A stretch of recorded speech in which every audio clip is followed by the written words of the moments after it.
And the Gaon from Vilna said that in the last war, you know how long the war was going to be? 12 minutes.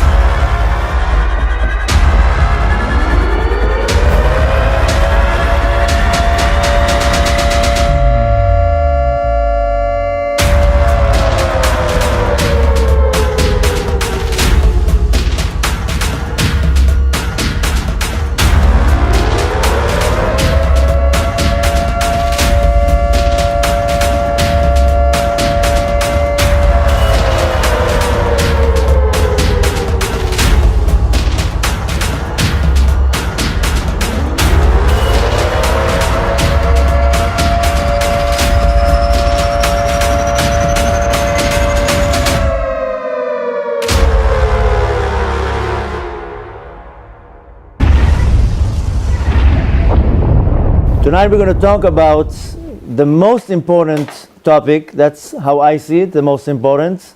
Everything is important, but the most important topic is to understand that Mashiach is already here. Not here in Great Neck, but he's in Eretz Israel. Some people say, oh, he's here? I didn't see him. So he's not here in Great Neck, he's here, in the world, and he's in Eretz Israel. And we are standing before a very, very unique time that thousands of years, everybody was waiting for the redemption. Great prophets, great sages, rabbis, thousands and thousands of desperate people, everybody was waiting for this moment, and we are the lucky ones to see it with our own eyes. And I know that most people, when you start talking about Mashiach, they roll their eyes. And I can relate with that. It's something that is very hard to imagine that the world is going to change. But don't forget that about 80 years ago the world changed and had a massive change in World War II. And they also didn't think that the world is going to change. People in 1938 and 1939, when they were warned, that was the syndrome. And I'm not saying it because I'm guessing. I'm saying it because my grandmother, who only died a few years ago in the age of 92, she lived through the Holocaust in Berlin. And she was a teenager. She wasn't a little girl. So we're going to touch that a little bit because we have a problem as humans, and even more as Jews, that we tend to push everything to the last minute and we don't take things serious.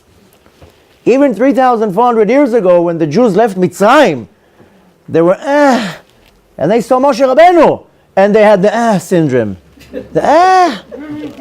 So I feel that it's the most important topic to talk about because most people are numb. 3 years ago, I gave a lecture here in Queens that got, I don't know exactly, somewhere around 2 million views on the internet. And probably tens of thousands of people who did Shuvah and thousands of people who actually moved to Israel. It was a very powerful lecture, and it made a big change. And there were great miracles right after that, because it was right after that came Rosh Hashanah, and I do believe that our nation did good Shuvah, and a lot of bad decrees were annulled. But I'm sure you all noticed that something is changing. I'm here in the United States from last Wednesday. Every encounter that I have, we had a big Shabbaton in Queens, I meet a lot of people, we had a big lecture yesterday, big lecture on Thursday. Nobody wants to say it out loud, but every person comes and tells me, is this time to go? I feel something. Something's going on. If you feel that, then you're 100% right. If you don't feel that, then you're 100% numb. And something that needs to be addressed, because I look at people, everybody's numb. Because if you wouldn't be numb, you wouldn't be here right now. And Wednesday when I landed, I met a dear friend. We sat down to eat somewhere, and I'm looking around, and in my mind, that's when I was fresh. I just came off the plane. It says Eretz Israel is like 100 degrees higher than anywhere out of Eretz Israel. When I go out of Eretz Israel, it's like losing altitude. So when I land here, it's like, whoa. And I was looking around, I was like, wow, look at all these sleeping people. They're just eating, with their phones. It's just ridiculous to see that. So we have to talk about the reality. Many people choose to close their ears. Many people choose to close their eyes. Many people choose to turn their head away. But the smart ones listen. So hopefully some of you, and Baruch Hashem, there's a lot of cameras here tonight, so hopefully there's going to be a lot of people who are going to be smart to listen and open their ears. We do know that there's going to be a huge war that our sages call it Gog or Magog. I'm sure you heard the term many times. This is known as the last war, the final war before Mashiach is going to come. I know a lot of people saying all sorts of excuses. It's a myth, it's a metaphor, whatever it is a war. And the war actually started. In the previous lecture that I gave about Mashiach, I was also explaining how this war is also spiritual. There's a spiritual Gog and Magog and there's a physical Gog and Magog. But tonight we're going to talk mainly about the physical Gog and Magog. Now, there are many prophecies about Gog and Magog. One of them can be found in the book of Yechezkel, or in English he's called Ezekiel. This is in chapter 38, where it says about a certain king, Gog, coming from the land of Magog. On this prophecy, Rashi, a commentator, says that Gog is the king and Magog is the land. The nation. Gog is the king, Magog is the nation. A different commentary by Abarbanel says that Gog is the nation and Magog is a place in the world. But nevertheless, we do have a clear prophecy from Yechezkel about this Gog and Magog, a king from some land that is going to come and wage war. The prophecy is saying that he's going to be the king from the north and is going to come to wage war on the south.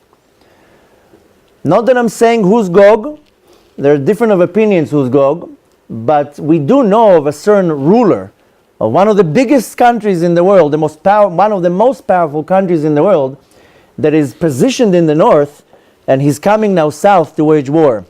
And that's Vladimir Putin. If you look exactly at where Russia is positioned, exactly where Moscow is exactly north of Yerushalayim. A few years ago, I usually fly with the Israeli airline. One time I flew with the Russian airline, and it had a stop in Moscow. And then we switched planes. As I was sitting on the plane, they have this map where the plane flies. And I was looking, and I was like, look at this. I'm not a great geographer, but I was like, look at that. Moskva is exactly above Yerushalayim. Right on the top. So I'm not saying that Putin is Gog. Don't take my words out of context. Our opinion is saying that he's Gog, that he's the king from the north that's going to come south and wage war. And that we can see with our own eyes. Some opinion says that Gog is the prime minister of Turkey, Erdogan. But nevertheless, this is not what I want to talk about. I'm not going to go into guessing who's who. This is not so relevant. But let's take the prophecy of Ezekiel, and we know about a king that's going to come from the north, and he's going to come down south to wage a war. Now, where is this Gog? If we're going by the commentary of Abarbanel, saying that Magog is the country, so where is this? Where is this place? First of all, we have to understand who is Gog and where he comes from. This should be pretty fresh in your mind because we're only in Parashat Vayechi. Go back a few parashot to Parashat Noach. After the destruction of the world in the flood, Noach comes out of the ark with 3 kids, Shem, Ham, and Yefet. And it says to us the names of the kids of Shem, Ham, and Yefet. The sons of Yefet are Gomer and Magog. This is where Gog comes from. This is the lineage where it comes from. We know Shem, we are the descendants of Shem, and so forth. Now, there is a midrash, this is called Midrash Tanchuma, commentating on Parashat Korach. I am going to say a lot of sources. Don't have to write it down. Don't try to memorize it. You can watch the video, and later on the video will be all the text with all the sources. I know many people like to check the sources themselves, and I actually highly recommend for you to check the sources, because I'm just giving you a detail, not the actual story and not what behind that. But nevertheless, in the Midrash Tanchuma, in Parashat Korach, it's talking about the story of Gog and Magog. And then it pulls out a very interesting detail. The numerical value of the words Gog Magog is 70. And in that story in the Midrash, it says that, you know what's going to be the war? That this king, Gog, is going to gather with him 70 nations to all go against Israel. So Gog Magog is the numerical value of 70. And in this Midrash, it says that 70 nations are going to join this king.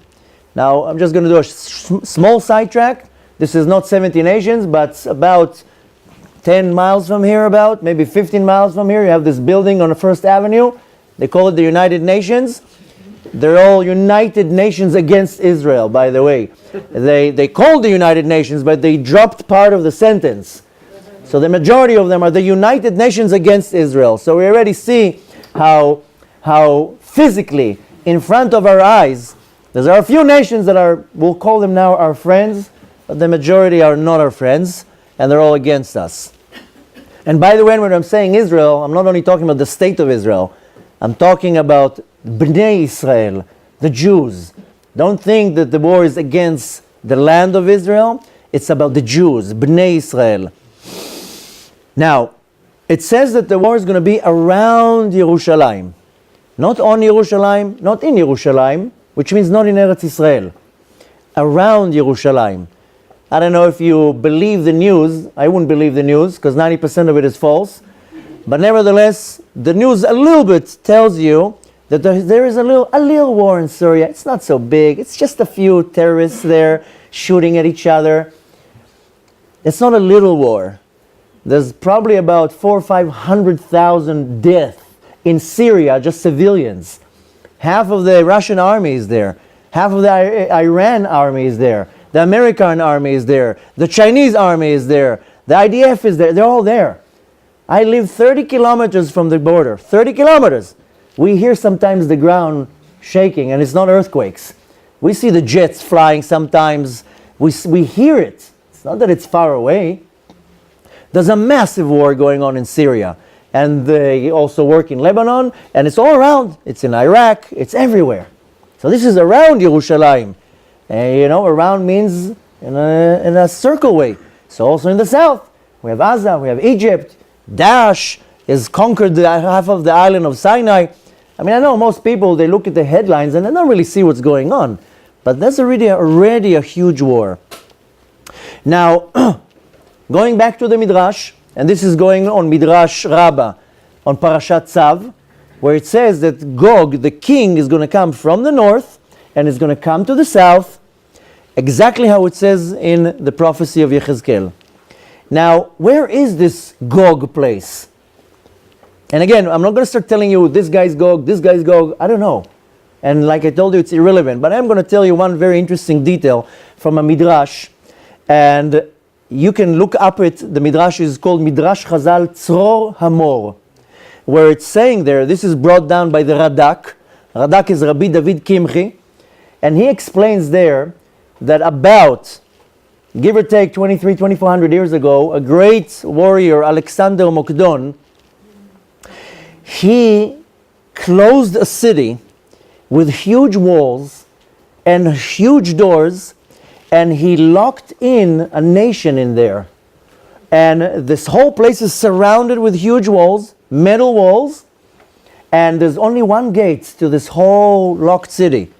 And there are metal guards, saying in our words it's called robots, but metal guards that are constantly pounding on the doors and on the walls, and the people inside think that they're still building the wall, but they're stuck there. That's what it's talking about, this Gog and Magog.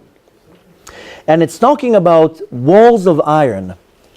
There is a prophecy, again, also in the book of Yechezkel, 36:10, where it says, Naflu ha'arim, the cities have crumbled and fallen, v'chol ha'chomat ipol, and all the wall will fall. Some people say maybe it's talking about the wall in eastern Germany, but it's talking about the wall that's surrounding the nation of Gog and Magog. Now, we do know that it's talking about a huge, huge war. Many different sources. We're not going to get into all the sources and all the information about this huge war.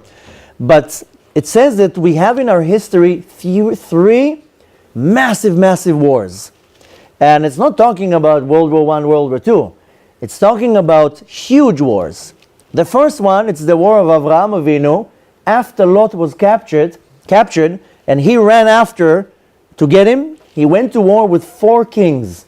This is the first war that it's talking about. And it's also saying how many soldiers participated in the war. The next one was the war of Sancheriv, going after Chizkiyahu, the king of Yehuda. And again, there was one of the massive wars in history. And the third one is Gog and Magog.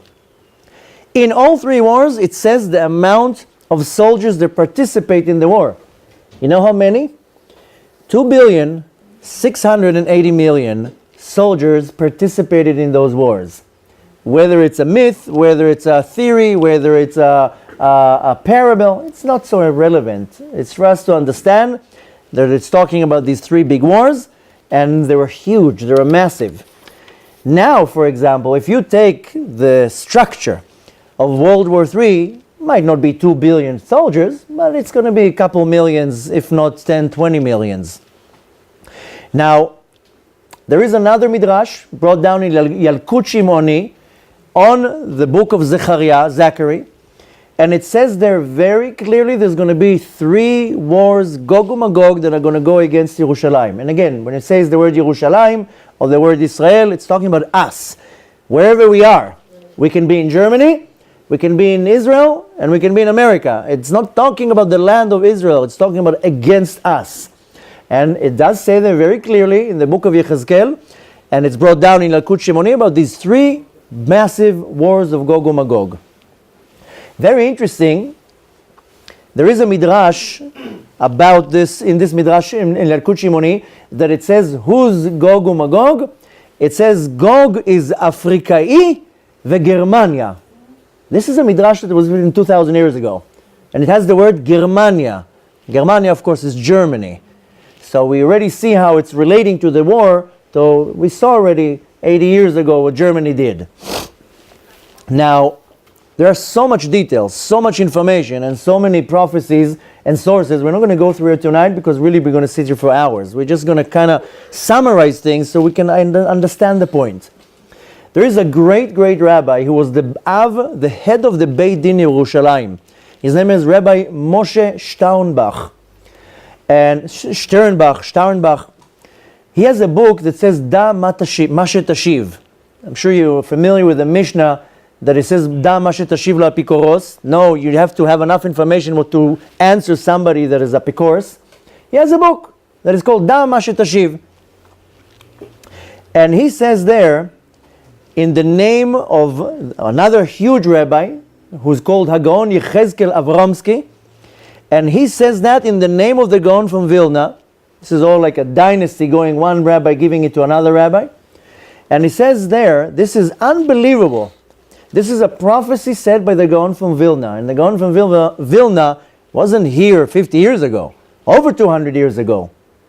And the Gaon from Vilna said that in the last war, you know how long the war was going to be? 12 minutes. There wasn't a nuclear bomb 200 years ago. There wasn't jets, and there wasn't anything that can imply that something can take a war, it can take 12 minutes. And the Gaon from Vilna said over 200 years ago that the last war will take exactly 12 minutes. Some say that some commentary says 20, but 20 minutes, 12 minutes, we're not going to argue now in 2 minutes. How can you have a war in 12 minutes? You all can imagine what kind of a war we can have in 12 minutes. All it takes is a few fingers, and half the world is under a mushroom cloud.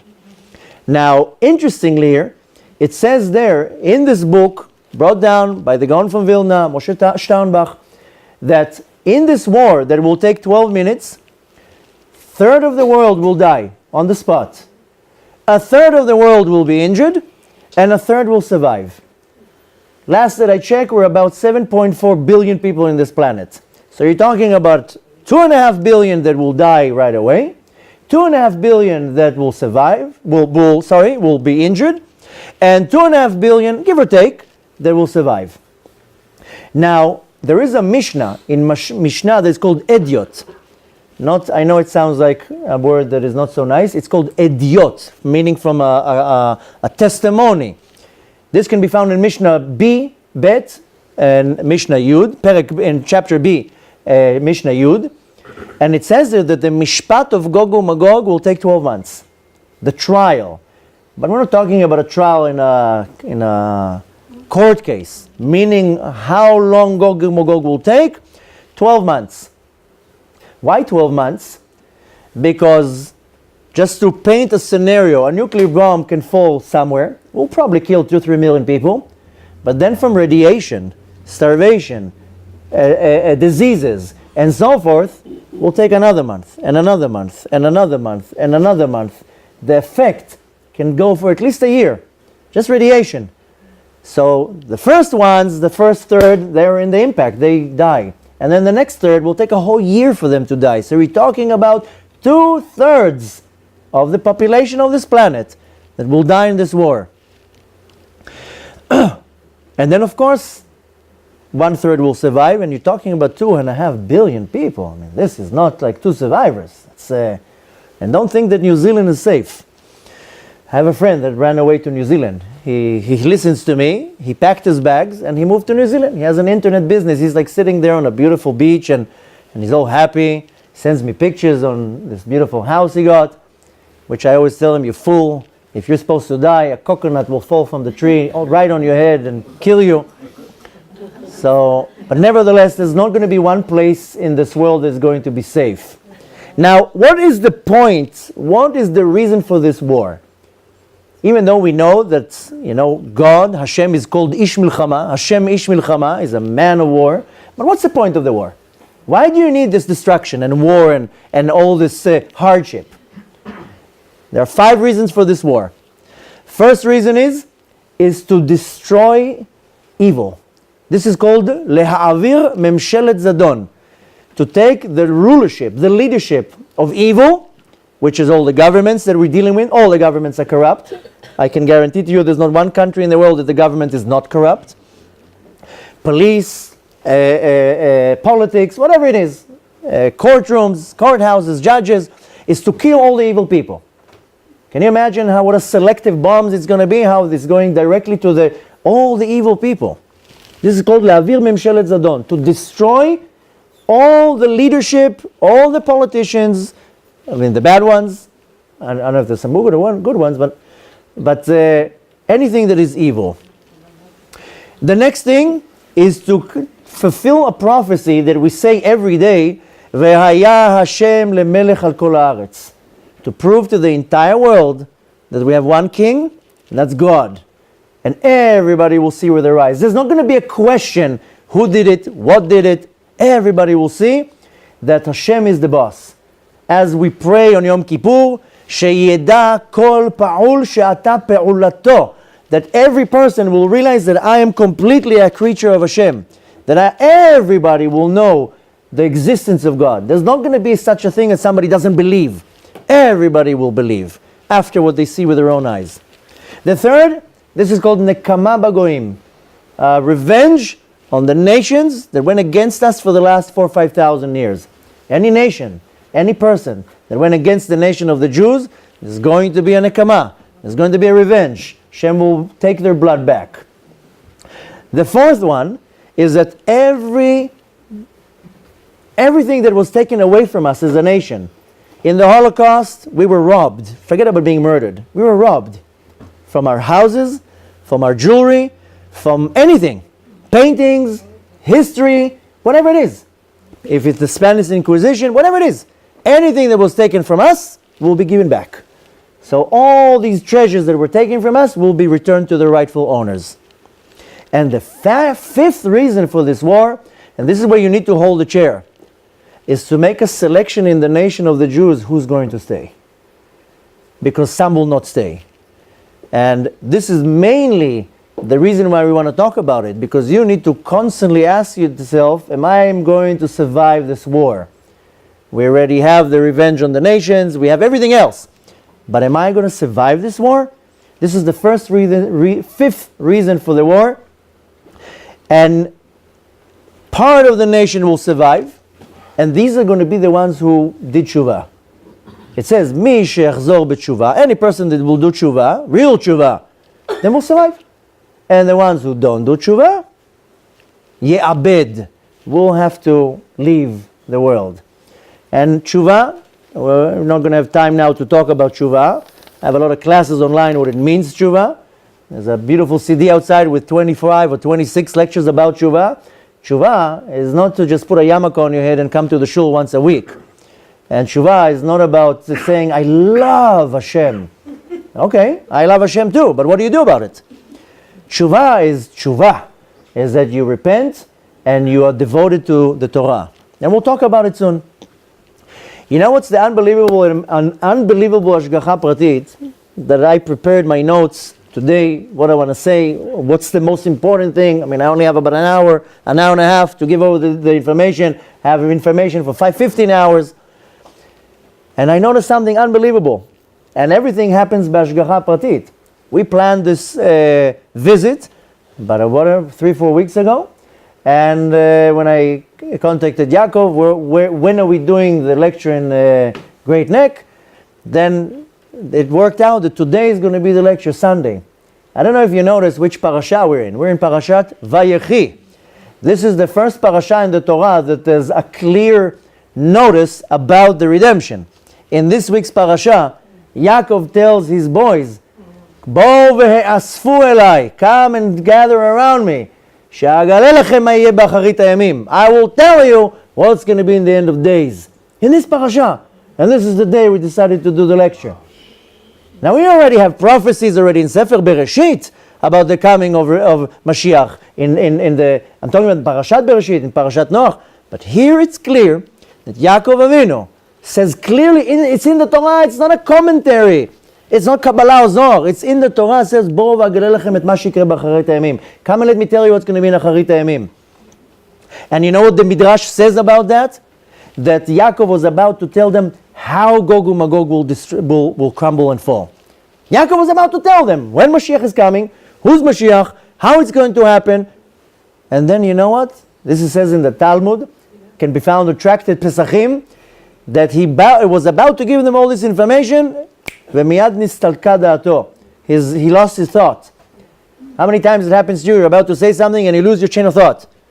But Yaakov Avinu is a prophet. He's not the type of person that forgets. Yaakov Avinu just made a quick calculation. What good would it be if I tell them what's going to happen, how it's going to happen, when it's going to happen? And I gave all this information very, very thoroughly in the other lecture about Mashiach. I don't want to waste our time right now. Now, why am I saying that? Because first of all, it's unbelievable divine providence, what we call hashgacha pratit, that today is the lecture, today is the parasha. But we do have a lot of prophecies in the Torah itself. Because I know a lot of people say, listen, if it's in the Navi, if it's in Tanakh, if it's in the Gemara, I want to see in the Torah. So this is the prophecy in the Torah about the coming of Mashiach, about this war. And we have another prophecy in the Torah. If you remember, in Parashat Beha'alotcha, it says, Vayisharu shnei anashim b'machaneh.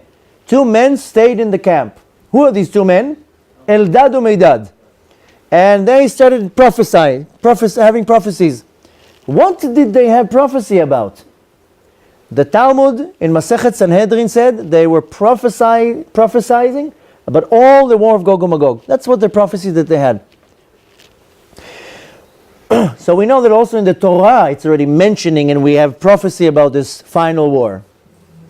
Now, a lot of the prophecies are in the books of the prophets, like Yechezkel and Zechariah and Obadiah and Malachi and so forth. But we also have prophecies from very close to us. I mentioned the Gaon from Vilna, who has a lot of prophecies. And there's another great tzaddik that people in our generation actually saw him. And this is the Chafetz Chaim, who lived not too long ago. He has a lot of prophecies too. He has a prophecy that When World War I started, everybody came to him. He was alive at the time. And at the time, he says, this is the first Gog and Magog. We're going to have 3 Gog and Magogs. World War I is the first Gog and Magog. And there wasn't internet, there wasn't Facebook, there wasn't news, but they knew that there's a massive war. Everybody was afraid. They went to the tzaddik of the generation, one of the many tzaddikim, they went to the Chafetz Chaim, and they told him, Rabbi, where is a safe place for us to run? So he answered by quoting a prophecy from the book of Obadiah, chapter 1, verse 17, ובהר ציון תהיה פלטה והיה קודש. And in the mountain of Zion, that's where we're going to be the most safest place. And whoever going to be there is going to be separated. You know what he told them in other words? Israel is the only safe place. And you see that World War I never reached Israel. He also said, this was brought down by a rabbi called Yechezkel Lowenstein. He was the mashgiach of the yeshiva called Ponovich. And he said in the name of the Chafetz Chaim, Chafetz Chaim is less than 100 years ago. No. Yeah, a little bit less than 100 years ago. About. He said that also in the name of the great student of the Chafetz Chaim, Elchanan Wasserman, there is a book called Midrash Shochar Tov. And this Midrash is on the Tehillim. This can be found on Tehillim Kuf Yud Chet 118, verse 32, where it says there that we're going to have 3 Gog and Magogs. 3 wars that are called Gog and Magog. It's not 1 war, it's 3 wars. And not only that, this is also brought down by the Malbin on the prophecy of Yechezkel, in the prophecy in chapter 32, verse 69. And he also says there's going to be 3 Gog and Magogs. It's important for us to know that there are 3 big wars. Why is it so important to us to know? Because World War I was the first Gog and Magog. And when World War I erupted, then the Chafetz Chaim said, this is the first Gog and Magog. At the time, the Chafetz Chaim had a prophecy, and he says, in 25 years, it's going to be the second Gog and Magog. It's all documented and noted. Sure enough, exactly 25 years between World War I and World War II. 1914, 1939. Then, he said, 70 years after the second Gog and Magog will be the third Gog and Magog. 1945, 2015. There's a war in Syria that is in the scale of Gog and Magog. This, by the way, can be found in a book called Lev Eliyahu. I know a lot of people question these sources. This can be found in a book called Lev Eliyahu on Parashat Yitro. Now, there's also a Kabbalah from Rabbi Elchanan Wasserman brought from the Chafetz Chaim that there's going to be 10 Shmitot from the second Gog and Magog to the third Gog and Magog. Shemitah is 7 years. If you remember, if you look back in history, the year the Holocaust ended was a year of Shemitah. Count 10 Shmitot after that, 70 years, 2015. Now, and by the way, all this that I'm telling you is also backed up by another 2 huge rabbis that are students of the associated with the Chafetz Chaim, Eliyahu Shvei, and Aaron Kotler. This all I'm just throwing a little bit of details because I really don't want to stop to too many sources. Now, a lot of people think that in Syria it's just a bunch of terrorists from Daesh running around there. It's not a bunch of terrorists, it's just a cover-up. You know that about 1.5 years ago, half of the Russian Navy came and parked in front of the Syrian shores. In front of Syria is parked many, but one of them is the most lethal, deadly Russian submarine in the world. The name of the submarine is Dmitry. Go and Google it tonight. You'll see what's the submarine. Has enough nuclear power on it to destroy the world. How much nuclear bombs it has on it. Why do you need a nuclear submarine if you're fighting Daesh? Daesh is a bunch of hooligans running on the mountains with jeeps. Why would you need a nuclear submarine? Why do you need aircraft carriers? Why do you need dozens of ships? Because the war already in Syria started. You might not see it. You might just see here and there an attack. It's a war. It's a huge war. And all the armies are gathering there closer and closer. They say there are already hundreds of thousands of soldiers from Iran on the borders of Lebanon and Syria. I mean, the war is very, very, very serious. Now, we're going to get to that in a second too. But we want to go back to this Gog and Magog, because we said that the fifth reason of Gog and Magog is who's going to survive. It's less important right now, the details, which army is where and who's attacking who. Later on we'll get into those details, because it's also important to know. You should not think for 1 second that there's nothing going on in Syria. But I want to go more and emphasize about the point of who's going to be the ones who are going to survive this war. Remember number 5, the reason of the war? This is brought down by the Radak. Radak is the acronym of Rabbi David Kimchi. He brings this information brought on the book of Yoel, chapter 3, verse 5, talking about Gog and Magog. And it says, Rabbi mi-Israel yechelu, many from Israel, and it's not talking about Eretz Israel, talking about Bnei Israel, will perish and die. V'hakedoshim, and the holy ones, v'yarei Hashem, and the ones who are fearing God, yimaleto, they will run away. They will survive. Later on, we're going to talk and define exactly what it means. Who's the kedoshim and who's the ones who are yarei Hashem. The ones who have beards doesn't mean that they're God-fearing. I know many people with beards and suits and hats, and they're not God-fearing at all. It's just playing Purim every day. The Gaon from Vilna says very clearly that if we do tshuva, then the redemption will come exactly like the prophecy of Yeshaya, and that is b'chesed v'berachamim. It's going to come with kindness, soft, nice, no wars, no problems. But we have to do tshuva for that. And again, tshuva is not just putting a yarmulke on your head and coming to shul once a week. That's very nice of you. That's not tshuva. So if we do tshuva as a nation, and I'm going to give you a secret and a side note, we don't need all the nation, we need a strong group. Can't make everybody do tshuva, but we still need a very strong group. Then we have a clear prophecy that the redemption will come soft. And trust me, you should be praying every day, all day, that that's how it should come. But, chas v'shalom, if we don't do tshuva, there is a prophecy in the book of Hosea, chapter 10, verse 8, that it says, Leharim naflu aleinu. The mountains are all going to fall on us. This is talking about a war that is going to be a destruction. This is not talking about a few men jumping with M16s. It's not going to be even soldiers. Talking about war of missiles, war of bombs, that everything is going to fall down and collapse and crumble. Now, very, very interesting. I'm hoping that you're following where I'm going with it, because don't focus so much right now on the war. You have to focus on how you survive, not the war. There is a book written by Chafetz Chaim, and the book is called Tzipita LeYeshua. Have you expected the redemption? Did you live for the redemption?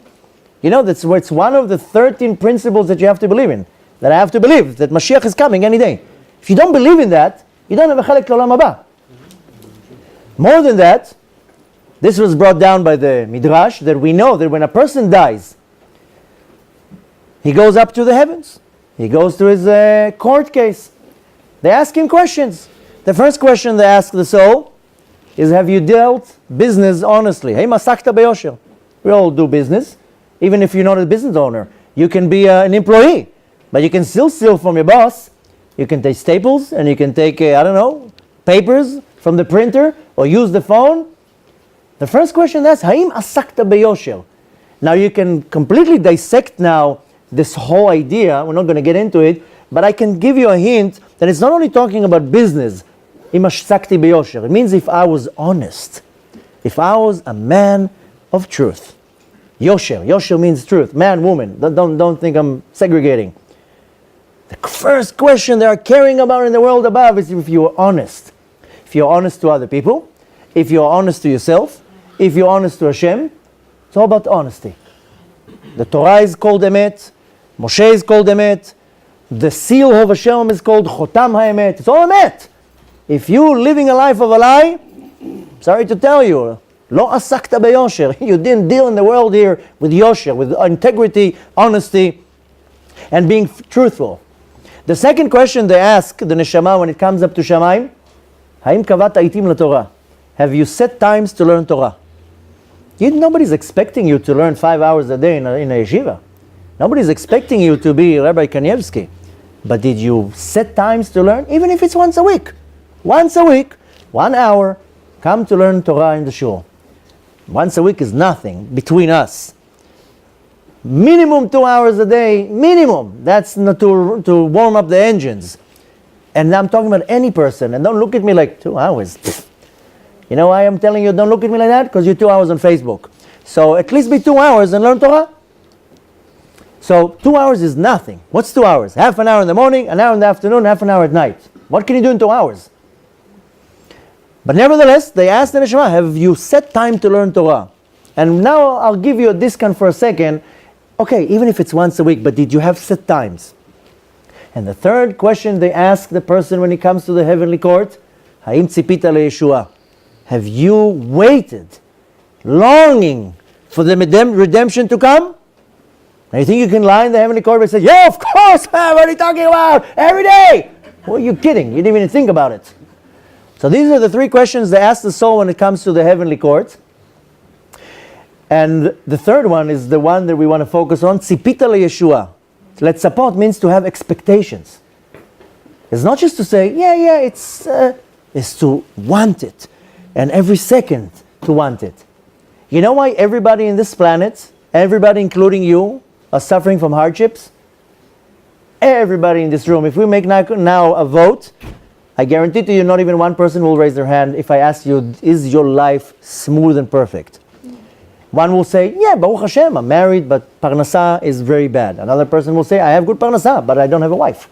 And one will say, I have kids, but they don't listen to me. And everybody has some type of a hardship, and some people hardships are coming in dozens. Everybody has hardships. And it's not the only one. You're not the only one. People think I'm the only one who has a problem. You're not the only one. Everybody is going through financial struggles. Even though I know it's very confusing, because you come to certain places, everybody's driving beautiful BMWs, but it's on the credit. It's on the, I owe the bank 100,000. And my house is in foreclosure already for 3 years. That's what I hear all the time, echoing from all directions. On the outside, it looks very nice and, how they say here, bling, shiny. But I look like a wall. I look like the Wailing Wall, like the picture here. Everybody comes to talk to me and whisper. And everybody tells me, listen, I don't know what to do. The bank is calling me 5 times a day. I have like 150,000 on credit cards. My house, they're going to throw me out of there. I didn't pay my mortgage for 3 years. I owe people money. You think they're the only one? And everybody tells me the same thing. Don't tell anybody. Okay, I won't tell anybody, but everybody's the same. And if it's not the financial part, how many people are single, can't get married? How many mothers cannot get pregnant? How many people cannot find their other half? How many people, their children are completely running around the world, going crazy? We know why? Because we have a leash on our neck. Because Kadosh Baruch Hu wants us to be under pressure. You know when you pray? When you have pressure. When you're sitting on a yacht, you don't pray. You're enjoying the sun. But when you're under pressure, Hashem, I'll do whatever you want. Just get me out of this court case. So we all have pressure, some type of pressure. Don't think you're the only one here. And I'm telling you, it's coming from all different directions only. So you can start praying and longing for the redemption. People come to me, I have problems with parnasa, with my livelihood. What should I do? I tell them, pray for Mashiach. Oh, pray for Mashiach. I need a check. Pray for Mashiach. I have health problems. Chas v'shalom lo alenu. Pray for Mashiach. But Mashiach is not a doctor. But pray for him to come, because when he comes, all the problems are solved. There's not going to be problems anymore. In this book that the Chafetz Chaim wrote, it's called Tzipita leYeshua. It says there something very, very powerful. It says that in the time of Mitzrayim, there were 10 plagues. Now we're going to next week, Parashat Shmot. We're getting into it. Now it has to be very vibrant in our eyes. It says there that there were 10 plagues. The plague number 8 was the plague that was called darkness. 3 days in the plague of darkness, you know what happened? all the Jews that did not want to leave Mitzrayim died. I'm calling them Jews, even though they weren't called Jews yet. They were called Jews way later. But we're relating with the word Jews. But in the 3 days of the darkness, the plague was 7 days, but 3 days, it says that Kol Bnei Israel, the only ones that did not want to leave, died. Why in the darkness? So the Egyptians will not see us dying and saying, hey, the plague is affecting them too. You know how many people died in Egypt? 80% of the population did not leave Egypt. Now we know that about 3 million people left, which means 12 million died. You know why they didn't want to leave Mitzrayim? Why they died there? This is brought down in this book, Tzipita Leshua, and many other places. They couldn't let go of the... No, they didn't let go of the physicality, of the materialism. They couldn't let go of the iPhone. They didn't know what to do, to go on the journey or to leave the iPhone. No, I'm staying with the iPhone. Maybe I'll get a text message. Maybe I'll get... real estate, the cars, doesn't matter. They were too attached to the physicality. And that caused them to die. That's why they died then. They didn't die because they didn't believe in Hashem. They didn't die because they didn't believe in Moshe Rabbeinu. And can you imagine seeing Moshe Rabbeinu doing these moftim, these miracles, seeing the miracles with your own eyes, and you're saying, Torah, iPhone, Torah, iPhone. I mean, I'm saying it in a joke. It's not even funny. Because we're in the same place exactly. Nothing changed. The only difference is that we have iPhones and no, they didn't. So we do know that the ones who did not leave Egypt are the ones who did not want to separate from the materialism. And in our generation, do you know any people, many people that are leaving the materialism? You know what's the joke here? That most people that are holding to the materialism here, they have no materialism. You know what? If you were sitting on $50 million, I would say, you have materialism. But if you owe that money to the credit card company, or to the bank, or to the what, you don't own anything. So what are you holding on? Something that doesn't exist. Okay, so maybe one in this room, as I'm not hitting exactly on the spot, and they have a little bit of money in their savings account. But I'm talking in general, and please don't take my words out of context and saying he's talking just about that. I'm talking about the concept that if it's not the iPhone, if it's not the BMW, it's the clothes, it's the purse, it's the Gucci, it's the Mucci, whatever it is. It's this materialism. It's me sitting in a restaurant right now. Why do you have to sit in a $500 restaurant? Eat just something for $10, eat something healthy, and give that money to charity. And I'm not saying something wrong going to a restaurant with your wife, but I'm just saying this mind block about the materialism. That's what caused them to die in Mitzrayim. Now, why am I saying that? There is a book, it's called the SMAC. SMAC is the acronym of Sefer Mitzvot Katan. He says there that the redemption of Egypt, that's for us to learn about the future redemption. Whatever happened in Egypt is going to have a rerun in our time. There's going to be a Moshe Rabbeinu, we call him Melech HaMashiach. There's going to be moftim, there's going to be miracles. That it says, Kemei tzetecha me'eretz Mitzrayim ar'enu niflaot, meaning what I showed you in Mitzrayim is nothing compared to what you're going to see now, the miracles we're going to see. And the SMAC says that it's a replica. Mitzrayim, the going out of Mitzrayim is for us to see what happened and to understand that's what's going to happen. So one on one, there was a Moshe Rabbeinu, we have Mashiach. There's going to be a miracle, there was miracles, we're going to have miracles too. Some left and some didn't. Same thing here. Some will survive and some won't. Now, if a smart person wants to see what to do, they look at the history. You look at the history and you learn from our mistakes. Now, one thing that it says here in the SMAC, in the book, that it says the ones who don't long for the Geulah, the ones who don't expect it, they just live their day, every day, these are the ones who are not going to leave. Now, there's nothing wrong with planning ahead, but sometimes I see people that I talk to them and they tell me in 5 years I'm going to go to college, and 10 years later and 20 years later. You're obviously not waiting for the redemption, you're waiting for whatever plan you have. Now don't get me wrong, it's nothing wrong with going and learning and starting a business that we're doing, but if you're really expecting the redemption, it's not about opening a business right now. Somebody emailed me a few days ago, should I open, I have money, this and that, should I do a startup in there? I told them, a startup? A startup? Take that money, move to Israel, sit in yeshiva and learn all day long Torah, and start learning. A startup. Nevertheless, it says there, and interestingly, there's another book called Or Yechezkel, but it says there that the ones who don't expect, don't desire the redemption will not be redeemed.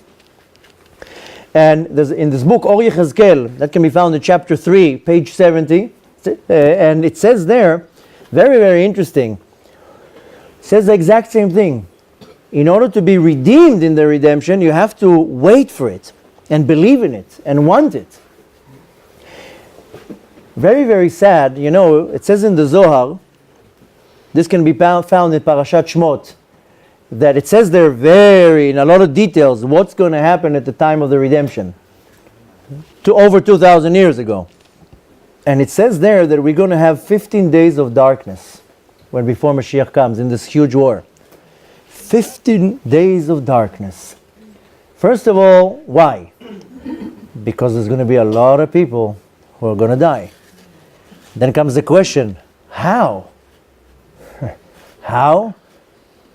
You know, a sky covered with a mushroom cloud, that's darkness. There are many ways of darkness. You know when it hit me the first time? Last year, I was on a tour, and my last stop was Florida.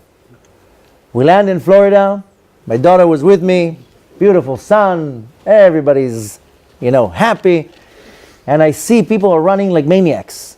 What's going on with these people here in South Florida?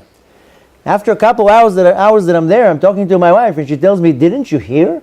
There's a hurricane coming to Florida. A category 6 hurricane. Get out of there! I'm like, no, it's fine. Don't worry. I have 2 lectures, and my flight is on Thursday. Don't worry. The hurricane is scheduled for Motzei Shabbat. I'm going to be already long gone. I'm going to be with you in Eretz Israel when they're here under the attack of the hurricane. People were running there like chicken heads, buying water, flashlights, boarding the walls, the windows. And my daughter and me are like walking like, everybody's like running around, and we're just sitting, having a cup of coffee. Because in my mind, my flight is on Thursday, I'm out. There were about 850 flights of JetBlue leaving Florida. 1 flight got canceled. Mine. It wasn't funny a year ago.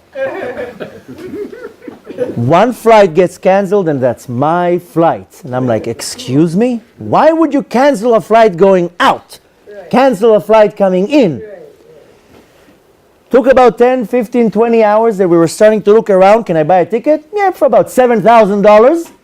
Maybe on a waiting list, and probably a waiting list of about 3,000 people. Okay, let me drive out of Florida. There was like a 22-hour traffic jam on the I-95. Cars were just standing. Nobody's moving.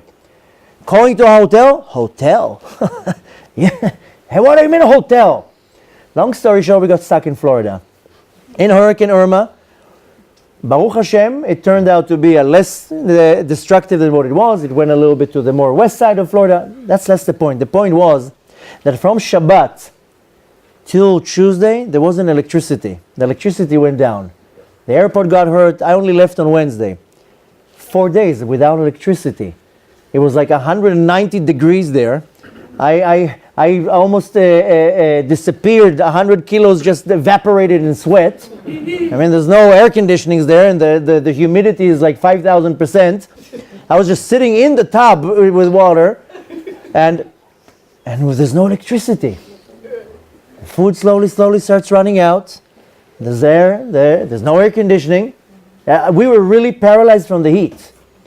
The freezer is starting to melt, so there's nothing there. At night, we went out, pitch black. Pitch black. We didn't have phones, so we went driving around with the car, looking, maybe we'll find some phone service. Miles over miles over miles that you're driving in pitch black, you don't even see anything. And I was like, wow, look at that darkness. The next day after the hurricane, when we went out of the house, trees are everywhere, cars are upside down, everything is destroyed. And I was like, wow, look at that. That's how it's going to look after the bombs fall. Darkness, no food, no phones, no communication. My wife is worried sick. She doesn't hear from me 4 days. No electricity, no phones, no nothing. We're already eating crumbs and fighting over a little cup of water. I mean, I know I'm making it dramatic, but that's when it hit me. I was like, wow. 15 days of darkness. Now, I'm just going to sidetrack a little bit, specifically on this 15 days of darkness. If it says in the Zohar, that's what's going to happen. It's not a parable. It says there's going to be 15 days of darkness in Gog and Magog. There's going to be 50 days of darkness for the Rashaim to die. But a lot of times when I talk to people and I tell them, listen, I know that. There are many others that know that. And now I told you that also the Chafetz Chaim gave us a prophecy. The only safe place is Israel. And a lot of people tell me, I understand that Israel will be attacked. Here in America, who's going to attack us? Well, the Americans have the most enemies. And first of all, millions of them are already in the country. They're part of the citizens. They're good citizens. They're lawyers. They're doctors. They're now in Congress. They go 5 times a day to the mosque. And they're just multiplying and just waiting for the day they're going to get the green light and you're going to have 30 million Muslims running in the streets here. I just saw a video a few weeks ago, some guy, an honest bypass, a Jewish guy, walks in Borough Park, a Muslim taxi driver goes out and beats him almost to death. You think it was just a moment of insanity? You think it was a coincidence? You think it was just oh, by the way, no, I don't like how you look, Mr. Lowenstein. No. So I'm not talking right now about the enemies within this country. I'm talking about one scenario. I mean, there's many scenarios how this country can be attacked. One scenario, I've been saying that already for years. And this is not something that I'm inventing. This is something that they were trying to pass laws in Congress about it. America has many enemies. North Korea, Russia, China, Iran, many others. These are enemies that they want to annihilate America too. You know what they call America is the big devil and Israel is the small devil. Now, how do you attack America, the great nation of America? What, do you throw a nuclear bomb from the sky? That's impossible. A plane will not be able to come closer to America and drop a bomb, and even if they do, so one city goes down, then the after effect is devastating. But there's one way how this country can be attacked. It's called EMP. EMP stands for electric magnetic pulse. All it takes is one stinky missile. It doesn't have to be such a sophisticated missile. One missile that carries a nuclear bomb on it that is detonated out of the atmosphere and in a radius of 3,000-4,000 miles, anything that has electronics in it fries on the spot. Anything that has electronics that fries. It doesn't stop. It fries, burns to ashes. You know what that means? 50,000 airplanes that are flying over the land of America in 1 second fall down. No electronics. No cell phones, no cars. Cars don't start. There's no electricity. No electricity, no ambulance, no hospitals, no phones, no refrigerators, no nothing. How do you do it? You don't even have to launch it from Iran. You don't need a long-range missile. You need to put it on a ship. A regular ship. You know, I now landed a few days ago. When the plane lands before New York is, on the ocean, with my own eyes, I saw dozens, if not hundreds of freight ships on the ocean, 2 miles from the shore, 10 miles from the shore, 50 miles, dozens of them. How can, how many thousands of ships are in front of the shores of America? All you need is one little ship standing 100 miles from the shore, like a converter will open a roof, a missile goes out, they launch it within 10 seconds, and this whole country is back to the 1800. One little bomb. Now, if you think I'm cuckoo, just go to Google, go to YouTube, write EMP. Look what it is. You know that Congress tried to pass a law that they should try to build different fields that will protect it, generators. It didn't pass the law. You know what they did with those billions of dollars? They built underground cities for the elite that when this happens, they go under the ground and they sit there happy. And here, everybody is fighting for their life. So you can go 3-4 days without electricity, but then the food runs out. And then the supermarket was already robbed a long time ago. And then it's a danger zone to go out to the street. Because everything that moves in the street will be robbed, will be mugged, will be attacked.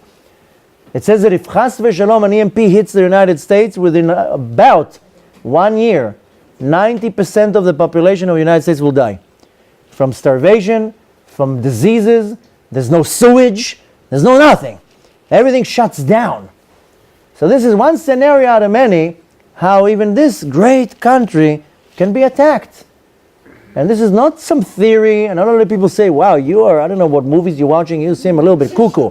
It's not that I'm inventing anything. It's not that I'm off the edge. And again, can be there are the people that says, you are completely nuts.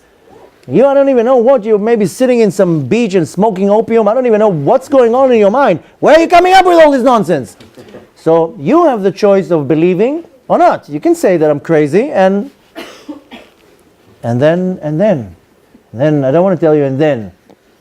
Now, why am I telling you that? Because if the Zohar says there's going to be 15 days of darkness after this war or during the war, there are many ways how there's going to be darkness here. Now, the ones who did not want to leave Mitzrayim, I told you they were the ones who were holding on the physicality, on the materialism. Who are the ones who are not going to survive this war? First of all, the wicked ones. The ones who are wicked, they go against Hashem. The ones who are not God-fearing. The ones who are stuck on materialism. The ones that are thinking only about their physical pleasures. You know that most people, all they're thinking about is their physical pleasure. Doesn't matter in what way it comes.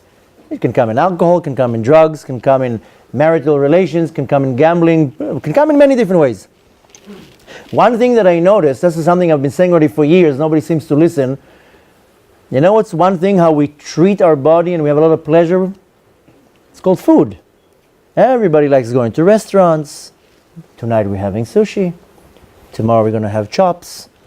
We're all pleasuring ourselves with food. And very few people, they just eat a little bit to survive and that's it. Now, is it bad to eat? No. There's no prohibition to eat. Is there a mitzvah to eat? No. There's a mitzvah to eat on Shabbat. On Shabbat, you can go the whole 9 yards. During the week, there's no mitzvah to eat in a restaurant or to pleasure yourself. I said that many years ago. I still say that. Many people choose to ignore me. You know that the majority of the food that you're eating that you think it's kosher, it's not kosher. You think it's kosher. It's not really kosher. How many restaurants are in New York that are kosher? 1,000 restaurants? Let's say. Probably 80% of them are not kosher. They're either opened on Shabbat, they're either run by non-Jews, they're either the food that they buy is not kosher. I always give an example. I'm not going to get into it too much. I have a whole lecture online talking about it. One time I went to a restaurant because somebody told me it's a very kosher restaurant. Come and eat there. Don't worry. I come, I see huge signs. Kasher, Shomer Shabbat, Kemach Yashan, Kemach Chadash, Kemach Beinoni, Kemach Lavan. All these stickers. Yashan, Chadash. All these slogans that nobody even know what it means. Mashgiach, no Mashgiach. Okay. So it's very convincing, right? I sit down, and to go and wash my hands, I go to the bathroom. The bathroom is next to the kitchen. I peek in the kitchen, and out of curiosity, the place didn't smell so kosher. I go to the cook, and I tell him, where's the mashgiach? He tells me, who? Told him, mashgiach. He's mashmish, mash what? I told him, mashgiach, supervisor. The rabbi, you don't have something like that.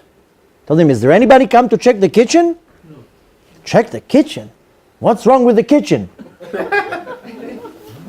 Told you seem like a very nice guy. He was from a Spanish descent. I told him, who turns on the ovens? Me.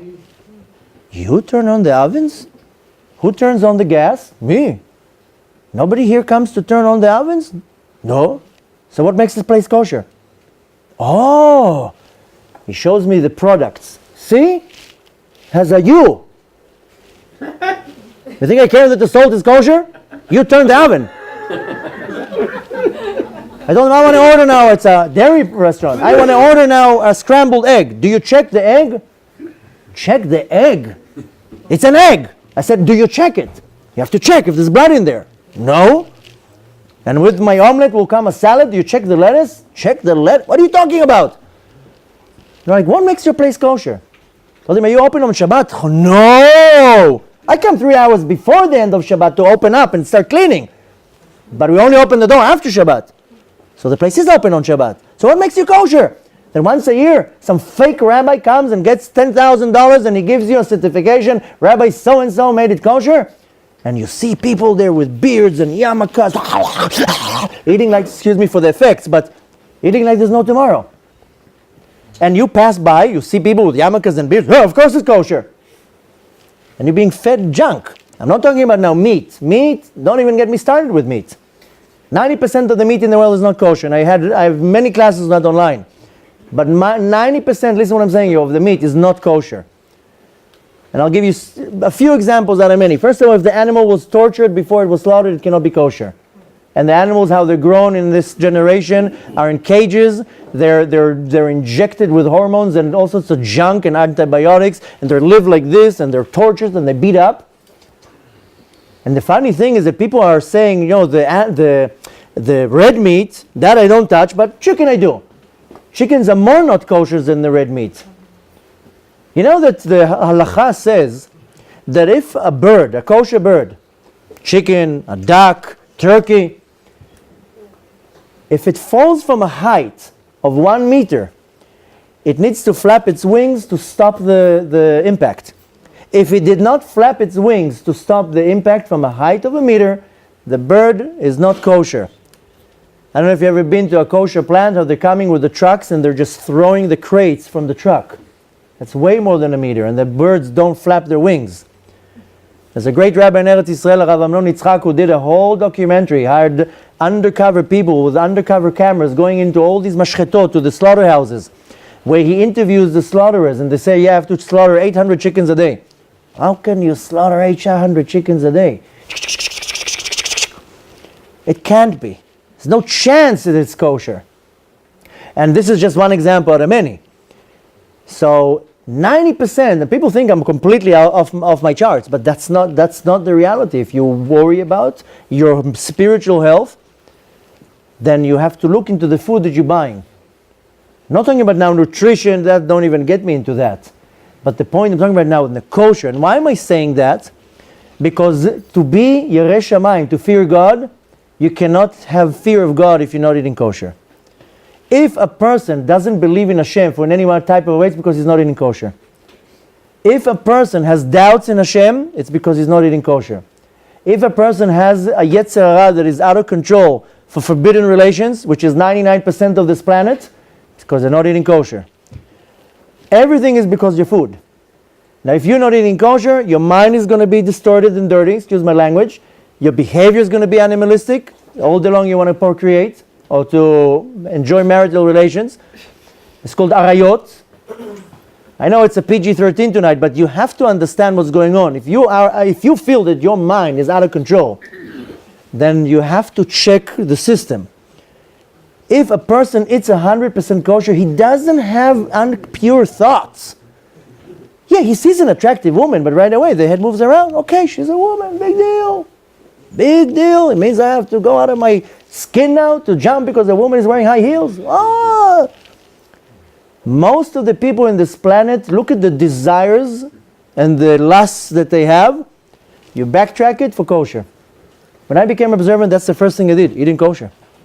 Put yourself in a test, go 1 month, crazy kosher, go on a crazy diet, you'll see you're going to be flying. You're going to be praying, you're going to be in a different atmosphere when you pray. Curses will not come out of your mouth. You're going to look at the other gender. You're not going to desire that person. And many other things. I'm telling you, put yourself to the test. And you know why I'm saying that? Because only the ones who are God-fearing will leave this war, will survive this war. And how can you be God-fearing if you're eating trefot all day long? And it doesn't matter how long your beard is. And I'm not going to start going into how corrupt all the kosher certifications. I know a lot of people are not going to like me, and I don't really care. It's all mafia. In America, it's not that bad. In Israel, it's even worse. Not too long ago, I had somebody gave me something to drink. I looked at the bottle, 7 certification it had. Why? Why do you need to pay 7 different organizations? Because this group will not have this rabbi certification, and that group will not have that rabbi certification. It was soda water. Why do you need 7 certifications for that?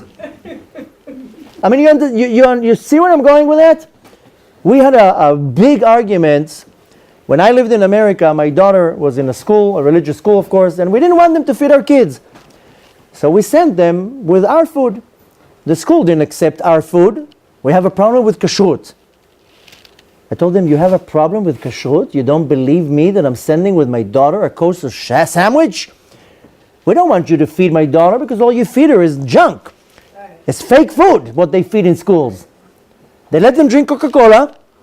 This should be illegal. Coca-Cola should be illegal. I don't know who in the right mind drinks Coca-Cola. It's not even a beverage. The question is if to save in Shakoni Abidor on it. Coca-Cola, Coke.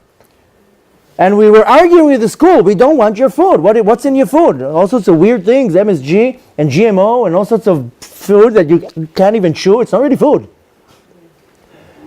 And one time we had a big argument where a few families went to go against the board of the school. Baruch Hashem, we moved to Israel. I didn't have to continue with that. And one time we gathered a group of a few people and we went to a great Beit Din and we were saying, how can it be that Coca-Cola can get a certification? I don't care if it's kosher. This is a killer. Why would the rabbinical authorities even give a certification for that? Now try to go against OU now to remove a certification. You know what a loss of money it means to remove a certification from Coca-Cola? You're talking about millions of dollars. All these companies, it's all mafia. It's all mafia. Who gets more money? Who gets more control? I know they have nice beards and hats. And, they look very, very holy. They know the Talmud and they know the Shulchan Aruch, but that's all fake, it's all money, it's all corruption, and we're buying that. We buy all that.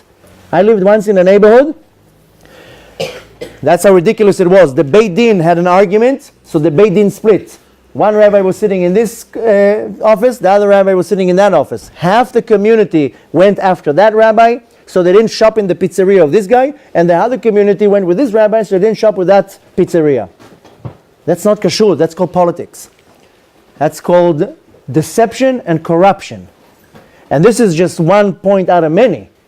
Because I've been saying that for years. Baruch Hashem, there are many other rabbis, I wouldn't say many, a few, but they also say the same. And we do know, we're going to get to it in a second. You know, it says in the Zohar Chadash, in the Tikkunei Zohar, this was brought down by the Gaon from Vilna. First of all, he says that the Chevlei Mashiach, the suffering before Mashiach is going to come, is going to take 70 years. Exactly like the Chafetz Chaim said, that will be 70 years between the second Gog and Gog and the third. But you know what it says there in Tikkunei Zohar? It says that at the time before Mashiach is going to come, the leadership, the heads of the nation are all going to be Erev Rav. Erev Rav means people who look like me with beards and yarmulkes. They know the Torah inside out, but it's all corruption, it's all power, it's mafia, it's control. It's Erev Rav. Erev Rav is just to bring us down. So you see it with your own eyes. You see it with your own eyes, and people believe that. You see sometimes communities, whole communities, going after a certain rabbi, after a certain invention. And I'm saying all that because in order to survive this wave that's going to come, you have to be Yerei Shamayim. Yerei Shamayim means God-fearing. You know, I have now, where I live, there was a certain disagreement. A few rabbis did an act that I can't call them rabbis, but for the sake of the example, we'll call them rabbis. The fact that they have a rabbinical ordination for me doesn't mean anything. For me, it's like toilet paper, because if you behave like an animal, you're not a rabbi. But nevertheless, 3 rabbis did a certain act. And when I went to consult the chief rabbi of the city where I live, Rabbi Shmuel Eliyahu, the son of the great tzaddik Mordechai Eliyahu, And I told him about the situation. He told me, let's invite them to a din Torah. Let's invite them to a Jewish court, to Beit Din. And I said, no. He tells me, why? I said, you know who you invite to a din Torah? Somebody who's God-fearing. A person who did this action is not God-fearing. I don't care how long your beard is. I don't care how many pages of Talmud you know of by heart. If you do this certain act, you're not God-fearing. You are wearing a costume 24/7. You're pretending to be a rabbinical authority. Why would I take you to a Beit Din? Beit Din is if me and you have a disagreement, and we're both God-fearing people, and we're going to the rabbi to tell me what the halacha says. And we both believe the Torah, and we do what the halacha says, whether I'm right or wrong. But somebody is corrupt, why would you take him to a Beit Din? I was called once to a Beit Din 14 years ago. The Dayanim were corrupt, the person who took me was corrupt. I'm standing there with my jaw open. At some point I said, I'm out. I'm going out. What do you mean you're out? You're in the middle of the court. I said, but you're a liar, you're a liar, you're a liar, and you're a liar. This is not a Beit Din. So I'm saying all that because when the wave is going to come, I told you, the ones who are ashamed, that's the first one that I told you, Lipara me'arashaim. You think that there's going to be a selection and the Kadosh Baruch Hu doesn't know who's wicked and who's not? The one who's wicked are going to die on the spot. So you need to first know for yourself, you need to be on the highest level of Yirat Shamayim. Yirat Shamayim means God-fearing. Now I'm not talking about that right now you have a little bit of urge, you have a little bit of Yetzer Hara. I'm not talking about that. You have to be very perceptive of where your Yetzer Hara is taking you. And if you are really Yirei Shamayim or not. And it says in all the sources, the only ones who are close to Hashem, that are hugging Hashem, will survive. The ones who are not close to Hashem, sorry to tell you, there's not going to be any survival here. Now, it says in the book of the Zohar, Parashat Shmot, a very long detail of everything that's going to happen in this war, in Acharit HaYamim, the end of days. And it says there, Rabbi Shimon Patach ve'amar, Rabbi Shimon, Bar Yochai, started saying, Oy lemi sheyeh bador hazeh rasha. Poor is that guy or woman that is going to be wicked in this generation. What's going to happen? And Ashrei mi sheyikareh tzaddik. Happy is the one who will be called a tzaddik. And a tzaddik, we're not talking about Rabbi Shimon Bar Yochai. I'm talking about a person that his actions are righteous, that he's good-hearted, he's honest, he doesn't lie, he doesn't slander, doesn't say lashon hara, he doesn't look how to cheat other people. Okay, so he's not always makes it to the minyan, but he's a good, honest person, and he does a lot of good. I'm not exempting you from mitzvot. I'm not saying to just be a good person. But it says, Mi sheyikareh tzaddik v'yachzik be'emunah, a person that can be called a tzaddik and will be holding emunah, this is going to be the ones who are going to survive. And like I told you, it says there, 15 days of darkness, it says, Rabim yamutu, many will die. And the ones who are going to die are the ones who don't have Yirat Shamayim, the ones who don't have many other things, don't believe in Hashem. There's also a story with the Baal Shem Tov that it says, the story goes as follows. I'll tell you in the short version. It says by a rabbi called Shmuel Rubin. He has a book called Magen Avraham.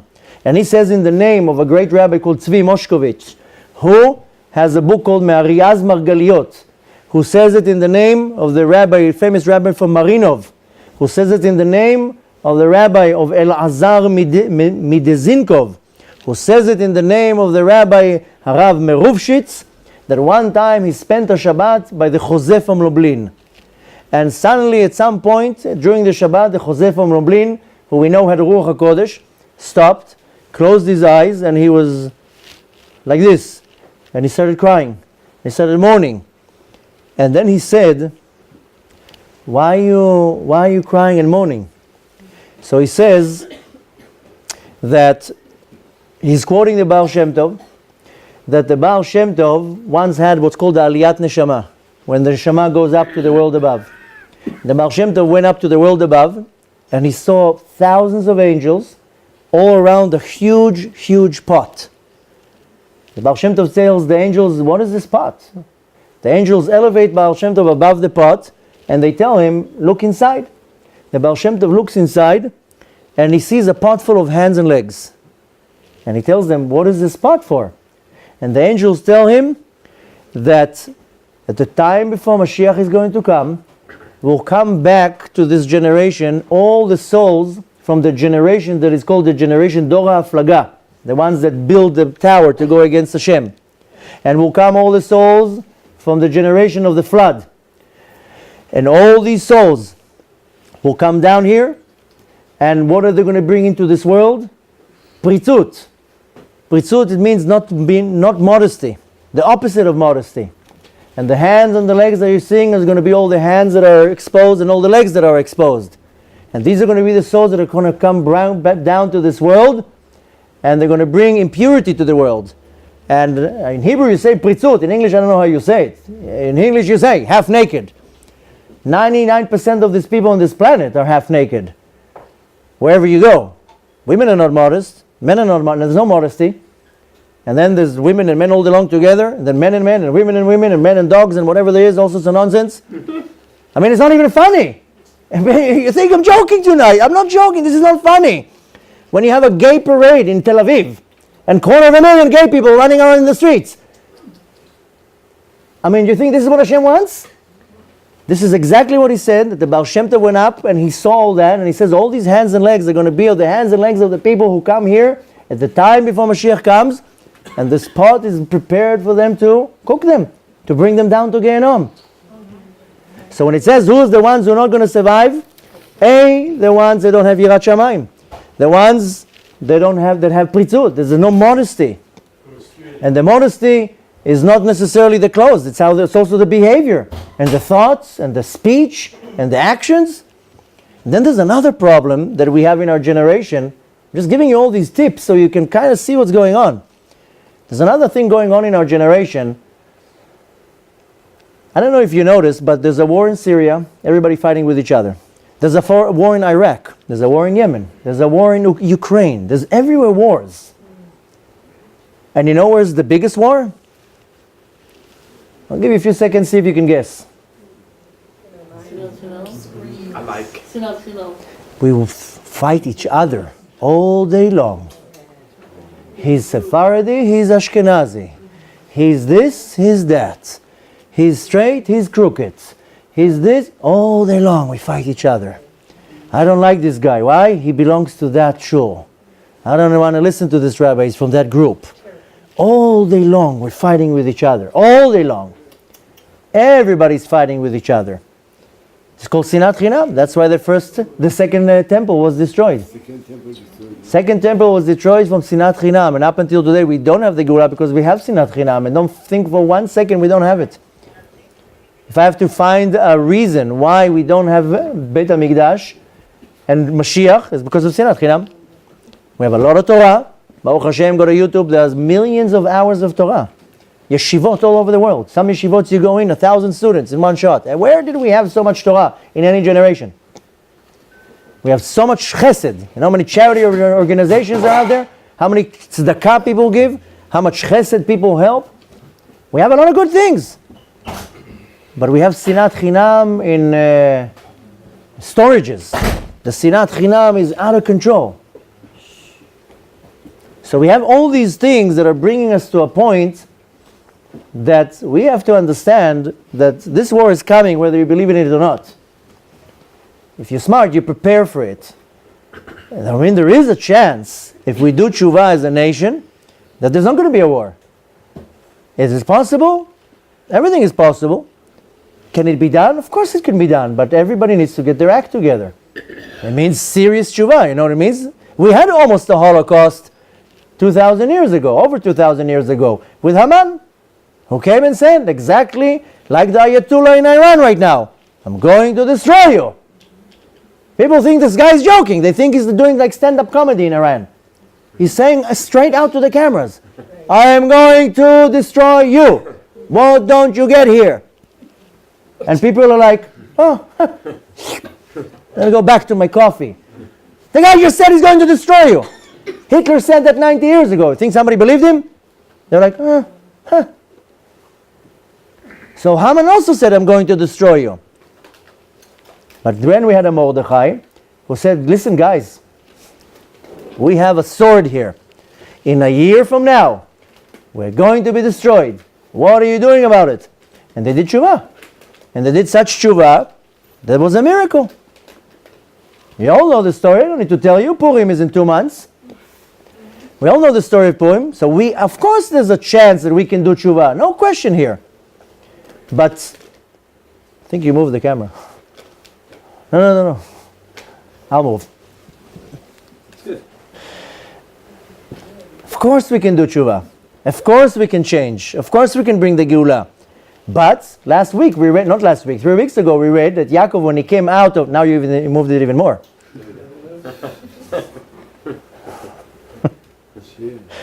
Yaakov, when he went out of Haran to meet, no, now I'm...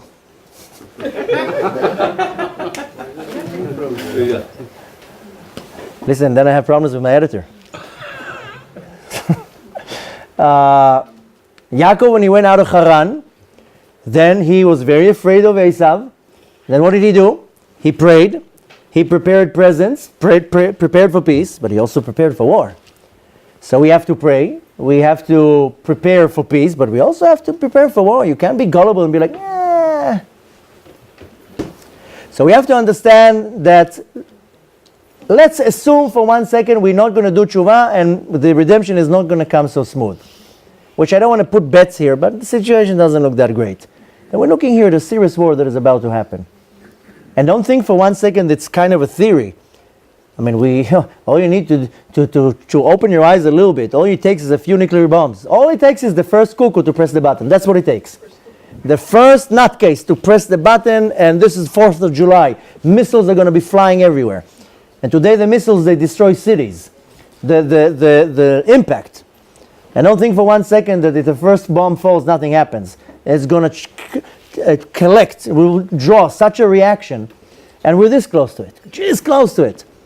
Well, constantly you see the threatening and the I don't know if you say it in English, in Hebrew we say rubbing shoulders. Like 2 men. This one's saying a threat. This one's saying a threat. I'm going to do this. I'm going to do this. This is like that. It can get erupted like that. Because there's enough hotheads in this world.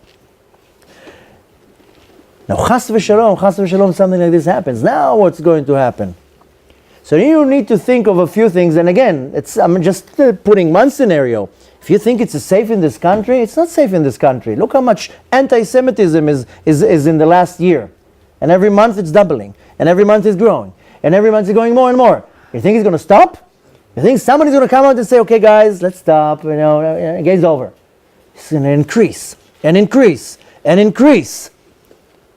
I always go to history. I shared that story so many times, I'm going to share it again. We're almost going to be done. I know you're already overwhelming and start hyperventilating now. But it's important. My grandmother, she was born in Berlin and raised in Berlin.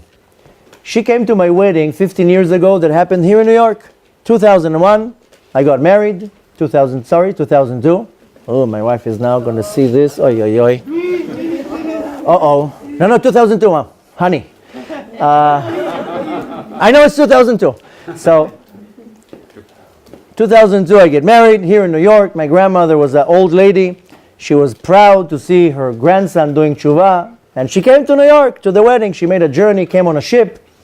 She comes to New York. She enjoys the wedding. We hang out here in New York. And after a couple of days, she tells me she was a very cool woman, very lively, very positive attitude. Very funny to hang out with. And she tells me, do you like this place? Talking about New York. And I'm like, no, it's okay.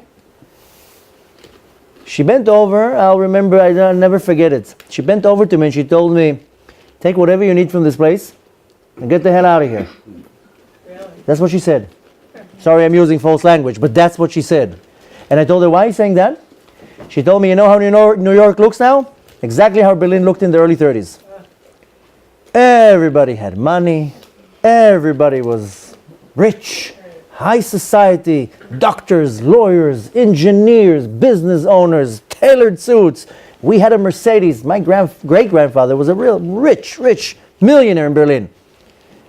I have pictures of my great-grandfather with a convertible Mercedes in the 30s. Oh, this is not an SL55. This is the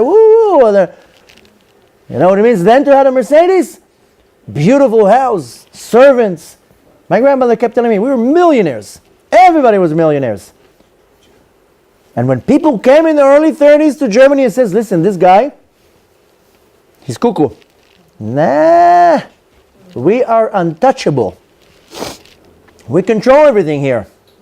Who can touch us? Anti-Semitism. What are you talking about? We have a mezuzah on the door, nobody bothers us. We walk to shul with a talit. We are untouchable in this country. And she told me, year after year, months after months, people came and said, this guy, cuckoo, ran away. You know how many people ran away? A couple thousands. Then when things started becoming worse, it's okay. It's okay. Then things became worse. 1936, 1937, no, it's okay, it's okay. It's not so bad. Now when it got bad, it was that 1 second too late. Then you couldn't run away. Doors closed. Armies in the streets already taking you all. You think your money helped you?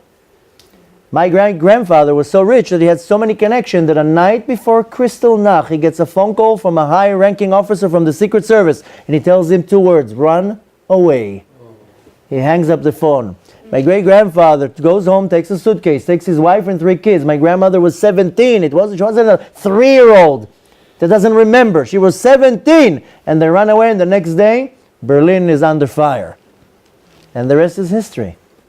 They ran to Denmark, from Denmark to England, from England to Canada. The United States wouldn't accept them. They somehow ended up in Australia. My very wealthy, respected great-grandfather became a mover, a schlepper, carrying boxes. Months before that, he's with a tailored suit driving a Mercedes, and now he's carrying boxes. My spoiled grandmother that had a private ballet tutor and a private piano and a private this and a private that, she's sewing buttons in her plants. They didn't complain that they don't have money. They were thanking Hashem for that we were saved. So I look at history and I'm saying, you think anything is different here? France is completely out. London, scared to move there. I was there in the summer. Scary. I was in the summer on a tour. I stayed in a place called Hendon. There's 2 neighborhoods of Jews connected to each other, Hendon and Golders Green. There's a long road called Hendon Road. There's about 40 shuls there. Friday night, I go out with my suit, happy to go to shul. My 2 boys came with me. Every shul has 3-4 soldiers, armed from top to bottom, machine guns, helmets. What is this? This is not some guard that is standing with a suit. Special army, the whole gear, standing with machine guns. This is how you live? It's okay. It's okay. It's fine. Like, you people are out of your mind. Not too long ago, somebody invited me to speak, to give a lecture, 2 lectures in France. My wife is like, I don't care if they give you even $1 million. You're not going there. Really? Europe is already gone. What do you think? Do you think America is going to get any better? Do you think America is going to get any better? You think you're safe here? What if if something goes down here? You think that the police officers are going to help you, or the police officers themselves, half of them they hate you? I'm going to start. It doesn't matter right now. Muslims, non-Muslims. I don't want to chas v'shalom create now more hate on the web, on the cameras. But just open your eyes and see. What do you think that's going to happen here? You think that people had so much hope in Trump? Okay, Trump, fine. I'm going to now go into politics. Good president, not good presidents. This doesn't matter. Do you think he can change anything here? And people are here stuck. You know why? I have a nice BMW. Yeah, but BMW is not going to help you a lot when there's going to be a problem. Besides, you don't even own it. You just pay rent for it once a month. I lived in America. I also had a nice car. It cost me $349 a month for payments. At the end of the 3 years, take the car back. I don't even own I don't even own the car. I've been renting a car for 3 years. So America it's not what it was 30 years ago, 20 years ago. Nobody's really making money here. There's no much fortune going on around. Okay, here and there you see a few. You know what they say? Not everything that shines is gold. Very, very easy to be shiny. And Chasser, don't take anything personal that I'm trying to attack anybody. Not too long ago I went somewhere to a community and I said the same words. And I sent to, it was also a pretty upscale community, very respectful, a lot of people with money. And one person says, what's your solution? I said, well, you have a few solutions, but I, for years already telling people, pack up, move to Israel. It's the only place we'll be safe. So one person told me, but if I move to Israel, I'm not going to have money, and how can I donate to your yeshiva? I don't need your donation. But you come to America to fundraise for your yeshiva. So what? So I'll go, you think I'm dependent on you right now? Kadosh Baruch Hu is going to find me the money. You see me running in the streets asking for donations? So what if you're making here a few dollars? The fact that you donate to my yeshiva, you're buying yourself a Gan Eden. You're buying yourself a shield for when the storm comes, that might save you. So I can go now for another 2-3 hours. There's so much more to say, but the point to take from that is as follows. A, if chas v'shalom, we can't put our pants together, our act together, wherever you say it here in America, and we're not going to be able to do serious tshuva, there's going to be a serious war. Don't think for one second it's not happening. Don't think, like the millions of people who said it in Germany and Europe, here it's not going to happen. It's no, we're fine. Don't think, there's no difference. That's first of all and most important. Now, what do? Now, when it comes to the dangers here of America, I've been telling people already for years, go to Israel. What do you have to do here? Israel is the only place that's going to be safe. When the attack is going to start, nothing's going to happen in Israel. Don't think for 1 second something's going to happen in Israel. Most people say, it's dangerous there. Dangerous here? I'm afraid to walk in the streets here in New York. What are you talking about, dangerous here? Walk where I live. There's like 2 police cars in the city where I live. And they're also sleeping half the time. Somebody told me, but they're stabbing in Israel. Okay, so there are 2 stabbing in Israel. There's 1,500 stabs a day in New York. What are you talking about? Dangerous in Israel? There's such supervision in Israel that a few weeks ago, the Palestinians shot 400 rockets on Israel. A few weeks ago. Not even one person got hit. The only one who died was a Palestinian bus driver. That's the joke. And after the missiles fall in the ocean, they get shot in the air, they fall in open spaces. 400 missiles now. Israel is not Arizona. It's like a 6-kilometer strip. You got to be very talented to miss. And do you want to tell me there's no supervision on the land of Israel? Even the Arabs themselves are saying their God is protecting them. The missiles, somehow, they fly different directions. So the point is that Israel is the most safest place in the world. And of course comes now the big sugya. But it's very hard there. There's no jobs there. You're right, 8 million people are just sitting and doing nothing all day long. It's very dangerous there. Israel is 10 times better than America, 10 times. I lived in America 18 years. I moved there 4 years ago, less than 4 years ago. I used to pay here thousands of dollars in tuitions for my kids. I have 6 kids. Now I pay nothing. There's no tuition in Israel. Here you want good health insurance? Israel, there's no health insurance. No, you don't pay. We took the most exclusive, the most VIP, platinum, whatever you want to call it, insurance. 8 people in my family, 320 shekels a month.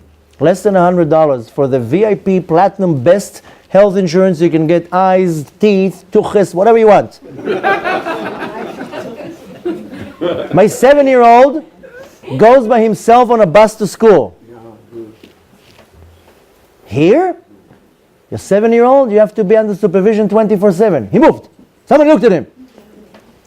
So, 3,400 years ago, Moshe Rabbeinu sent a bunch of spies to Eretz Israel, and all they did when they came back is talk Lashon Hara.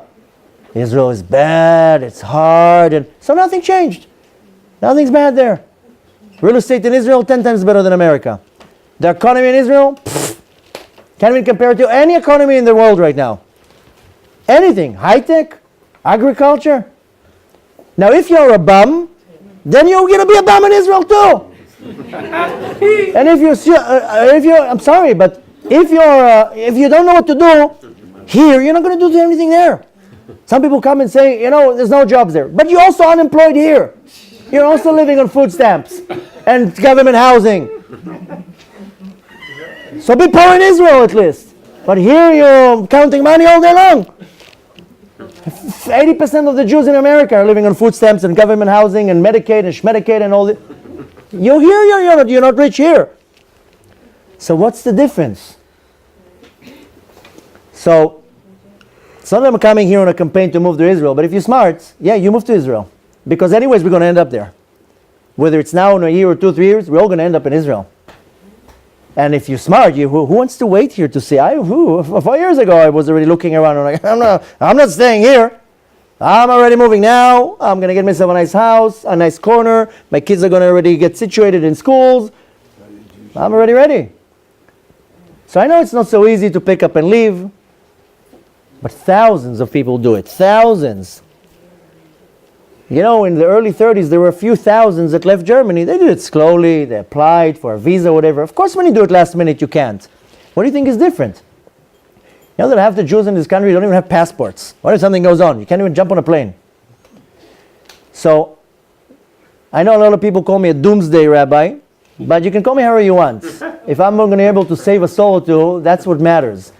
So, first you have to understand, you have to get it into your thick mind that the situation is not getting any better. And it's going to get worse. It's going to get worse, not only anti-Semitism, financial, health. I just came here now. I'm not so aware of what's going on in America. I just landed. And I heard two disturbing news. That now all the Jewish schools in New York, they are forcing them to learn secular studies. And now they're not accepting any kid into any school here that the parents are not going to vaccinate their kids. Don't you think that's kind of a controlling and mafia here? What's going to be the next step? That you can't wear yarmulkes into school. And what's going to be the next step? That you have to, I don't know what. What do you think is going to happen? It's one step, and then another step, and then another. That's exactly what happened in Germany. And then they're going to come with all sorts of rules. You can't do Brit Milah. You can't have a kosher meal. You can't have the mezuzah. What do you think is going to... You think it's something going to change? It's just going to become worse and worse and worse and worse. And you already figured out, you already got the point. Now on the other hand, you have a different scare. And this is, if you didn't get the severity of the danger that any second a world war can erupt, then either you didn't listen or, I don't know, you all pretty attentive to what I'm saying. Any second, it can happen like that. Any second. You know, I live in the north. I live 30 kilometers from the border of Syria. The Israelis, they have to do some preventive medicine, so to say. So every couple of days they go and attack. I'm sure you hear about it a little bit, and you hear about 10% of really what's happening. But when the Israeli intelligence sees missiles are being moved from one place to another by Iran army, they're going to attack that. Of course, the Russians are not happy with that, so they put a lot of pressure. And a few months ago, the Syrians pulled a beautiful shtick. They shot down a Russian plane. None of the Israelis did it. Now the Russians are going against us. And people believe that. The Syrians did it. That's the joke. They shot a Russian airplane with a Russian missile. And then they say, no, it's the Israelis. They came to attack us, so we were... You know, sometimes the whole day, it's 4th of July, jets flying. And in my heart, I'm like, good, it's happening. Something's going down. And then I get disappointed that nothing actually happened. But the ground is shaking. It's really shaking. And people here, you know, what should I wear today? People are dreaming. So we have a rerun of Mitzrayim. It's going to be the exact same. If Chas v'Shalom, when or if it comes down, it's going to be complete chaos. Now the question is, if some people say you need to be examined, maybe you have a serious problem up here. Okay, fine. I'm Israeli. I have thick skin. You can say to me whatever you want. I don't get offended or insulted. I'm hoping that you leave this door tonight and saying, okay, it has to be some plan. Has to be some initiative of something. This is not the place now to start giving tips. How, what, who. You can contact me privately, I'll tell you. I guide thousands of people how to do Aliyah to Israel. Thousands of family are moving to Eretz Israel. They're doing it now. They're moving their family. They're investing in Israel. They're bringing business into Israel. Thousands. It's not 300 people. Every month, thousands are coming. Now, when you have 3-4 million Jews in America, 20,000, 30,000 doesn't look a lot, but thousands are coming to Eretz Israel. think in the last 2 or 3 years, about 250,000 French Jews came to Israel. You know, that's what 250,000 people. There's still about 600,000 to 800,000 Jews in France. And they're coming to Israel like in shiploads. Because they already figured out, you know, in France, people don't even go with yarmulkes anymore. I have a friend who told me not too long ago. You know, in all the countries in the world, there's always the Chabad shuls. Every town in the world, you'll find the Chabad shul. He's a Chabadnik, he's a Lubavitcher, and he told me there are 2 places in the world that the Chabadnikim, they don't wear the black suit and the yarmulke and everything. One of them is Istanbul, and the other one is Paris, in France. They don't wear the black suits anymore there. This is Pikuach Nefesh. They don't go with the yarmulke, they go to shul and they put the yarmulke on. And the shul is like Fort Knox. Cameras everywhere, one door opens, the other one closes. That's how you want to live? So, all the shul was closed in France. Yeah, of course. Of course. Now what do you think is going to be any different here? Now you can be passive, you can go out of this door tonight and say, wow, and then tomorrow, what's for dinner, honey? We're going for sushi? Or what are we going for? But the point is that if you're smart and you all looked pretty attentive, you're smart, you leave this room tonight and you're saying, okay, I need a plan. A physical plan, a spiritual plan, I need a plan. And you want to do it now when things are kind of calm, even though I don't think things are calm. Before I leave to come on these trips, I pour my heart to Hashem, please, I don't want to be stuck in this country now. Please, let this week pass fast. I'll do what I need to do, just let me get home safe. The second that the airplane takes off, I'm leaving Thursday morning, I'm like, I look pretty relaxed now, but I'm like, you know, the gates can close here any second. I don't want to be stuck here, you know. At the time last year in the hurricane, that's when I was like, oh my God, what if I get stuck here? What if I get stuck here? I feel bad. Sometimes I look around like, this is poor people.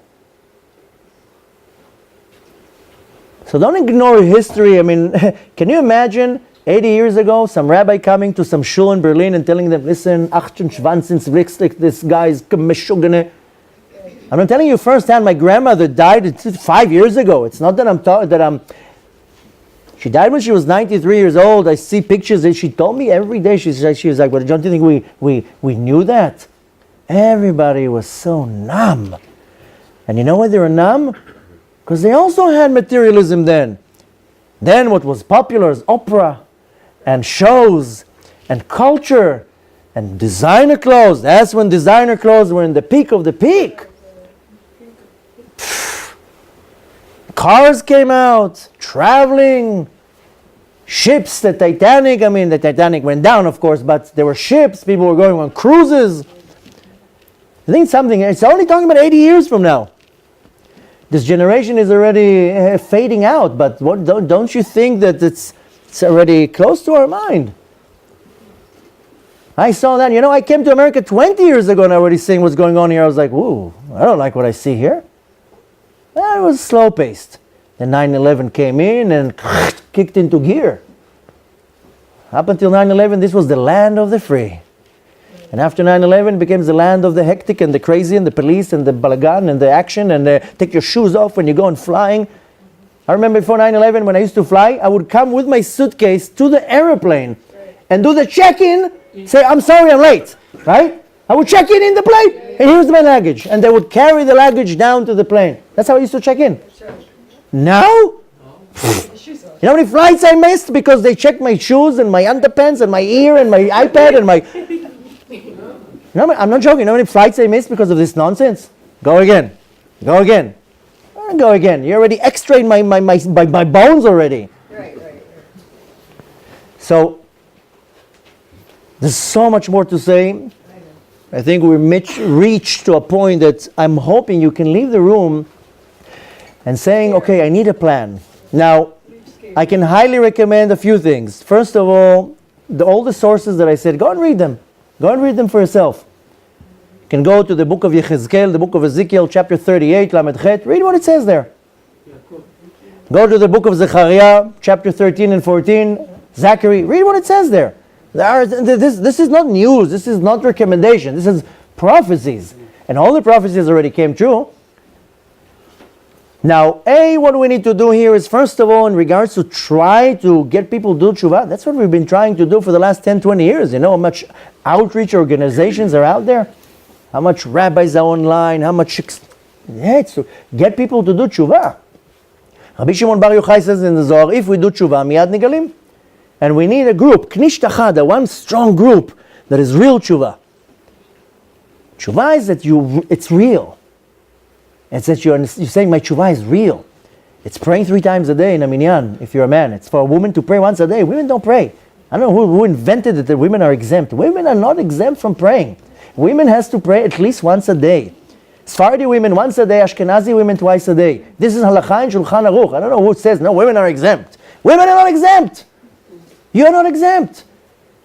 Besides, the prayers of women are much more powerful. It's saying Birkat HaMazon every day. It's giving charity every day. It's learning Torah every day. It's saying Kriyat Shema is being honest, courteous, charitable. Stop being judgmental. Stop being jealous. Stop being so hateful and resentful. And you want to do serious tshuva, and the ground is going to be shaking here. And the only ones who are really Yirei Hashem, David HaMelech says, Yipol mitzidcha 1,000, urevava miiminecha, elecha lo yigash. Tehillim 91. 1,000 will fall from here, 10,000 will fall from here. Nothing is going to touch you. Elecha lo yigash. You're going to walk through the rubbles. But you have to be Yirei Shamayim, a real Yirei Shamayim. You can't afford anything. So it's not about pleasuring yourself with meals. I'm telling you already. Put it to the test. Go 1 month on a strict kosher diet. Don't eat meat for 1 month. I guarantee to you, you are going to be super Jew. Super Jew. Take my word. Because the meat, most of it is not kosher. Be super strict. Put it to the test. You'll see you're going to be running to Bet Knesset, to shul. You're going to be praying with butterflies in your stomach from excitement. You're going to learn something. You get it like that. Most people, they learn cement wall. I have a yeshiva. Sometimes I look at the students like that. What do you say? I said it pretty clear. What didn't you understand? In Hebrew we say rosh balata. This is like a brick wall. Nothing goes in. Unkosher food. Put it to the test. I'm not joking. So this is the time to really, you have to say, I got to get my act together. My tshuva has to be extreme. So the Talmud, if you want to get more information, go to Tractate Sanhedrin. In the 80s, 86, 87, 88, 89, talks a lot about it, but it says there, I'll just summarize it for you. הרוצה להינצל מגוג ומגוג, who wants to be survived, to survive גוג ומגוג, יתעסק בתורה ובגמילות חסדים. Will be all day long dwelling in Torah and acts of kindness and charity. That's what it says. יעסוק בתורה. יעסוק comes from the word esek. Esek means a business. You own your business 8 hours a day, 12 hours a day, 16 hours a day. Your Torah has to be a business. Gemilut chasadim, acts of kindness. Acts of kindness is not just to give an $18 check to your favorite organization. That's very nice of you. That's called tzedakah. That's not called gemilut chasadim. Gemilut chasadim is charitable acts that I help and I assist and I go out of my way. And I do things when it's not so convenient for me. And once a week or once a month, I go visit a few sick people. And I help people. Acts of kindness. And the top of all things one can do is called zikui harabim. That you are doing something for the merit of many, many others. Why? Because the Mishnah says, v'zchut harabim, the merit of others, mesayatam, protects them. That's the biggest thing one can do, is to make sure that I am a backup for many, many people. Everybody can do it. Don't look at me like, I can't do such a thing. There's a few thousand CDs outside. Take a few of them. Start giving them out. Put them in different delis, pizzerias, I don't know where. Give it to people. You can't do that?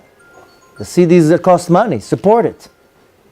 Now for Hanukkah, we spread it around the world, 25,000 CDs. Just a Hanukkah CD all around the world. They have a network all around the world. It costs a lot of money. I don't have money for that. I still owe the printer money. This is not $100. 25,000 CDs. First I said, let's print. Money will come. Zikui Arabim is when people depend on me. Somebody depends on you, And if you have 1,000 people depending on you, you have special protection. Secret Service, how do you call it? The CIA, all around you. But the Hashem's Secret Service, nothing can touch you. You are untouchable. When you're the one who are giving zchut for many, and anybody can do it. First of all, people say, listen, I can't really do it. You can't really do it physically, then you do it financially. You do it just, sometimes all you need to do is do like this, a click. Share the movie. Share the clip. Send the videos to somebody. Send the video that you just saw and you liked to another 10 people. That's Zikuy Rabim. Some people take it serious. You know how many people I know that they left everything and that's what they do? You know how many people I know that they said, I am done with all this materialism. I am going to devote my time to Torah and to help other people, and they're successful. 15 years ago I started doing lectures. I'm sure you all know my personal story. So I right away went and started sharing my story, but it was on a very low scale. Why? Because I needed to support my family. I have kids, I have 6 kids, tuition, food, rent, clothes. So for about 8 years I had a business and I had my organization. So I can support myself and also support the organization. Some of you probably are following me for many years. Many years ago, there wasn't such a thing as a donate button on my website. Everything was free. Everything was completely free. Why? I said, I'm going to support it myself. But at some point, my rabbi told me, what are you doing? What are you doing? You have a business? Close the business. You have to do not 24 hours a day, 28 hours a day. Don't worry. You'll find people who will support you. There's enough smart people. It was very scary. I'm going to support my family. Don't worry. Now I work for Hashem. They asked me now here in America, who do you work for? I told them I work for God. I'm not joking. The immigration said, what do you work? I said, I work for God. Best boss in the world. I'm on Hashem's payroll. Never misses a payment. Payments on time. They come directly into my bank account. I get benefits. Anything. I work for the master of the universe. That's how it works. When you work for Hashem, everything is taken care of. Now, it doesn't mean that you live with Ferraris. I'm not looking for a Ferrari. I don't even have a car. But I don't have debt. My kids eat well. They're dressed well. I have a nice house. I don't need money in my bank account. I have everything that you have. I also have a smartphone. It's just not glued to my leg. I meet it twice a day. I check some messages and then that's it. It's not attached to my leg, radiating and in my tuchus all day long. It's not that I live in the dark ages. I also have an iPhone. It's just I'm not married to it. I'm going to give you a short story just so you can understand what it means to work for Hashem. A few years ago, I was invited to a Shabbaton, beautiful Shabbaton. We came there. They took advantage of every moment. Friday, Saturday, Sunday, I didn't stop talking. My jaw was already like, I need a break. 6 o'clock, talk to the kids. 7 o'clock, talk to the teenagers. 8 o'clock, talk to the adults. 9 o'clock, talk to the dead. Don't stop talking.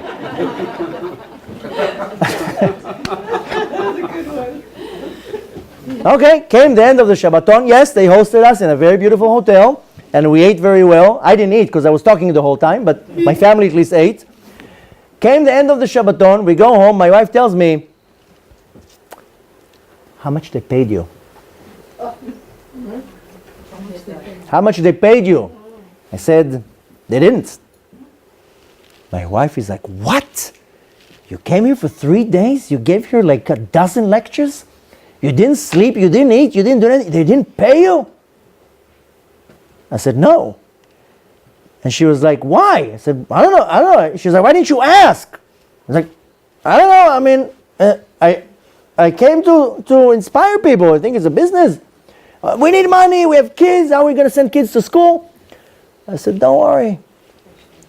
9 months later, it was right before we made Aliyah to Eretz Yisrael. We lived in Los Angeles. And we're the same thing every day. I was doing lectures and classes, and came summer vacation, and my wife told me, our kids need to go to camp. I said, camp? I don't even have money to buy them pizza. What do you mean camp? You know what camp costs in Los Angeles? For 4 kids? I said, well, they can't go to camp. She was like, I don't care what, how, who, when. I don't care how you get the money. My kids are going to camp. I was like, okay, I'm going to camp. They're going to camp. So we register them to camp. Can only tell you that a Jewish camp in the summer in Los Angeles is thousands of dollars. And in my mind, I'm like, how am I going to get that? Don't worry, Hashem has many ways. Okay, so on the website of the camp thing, they had an option of applying for a scholarship. Okay, so I apply.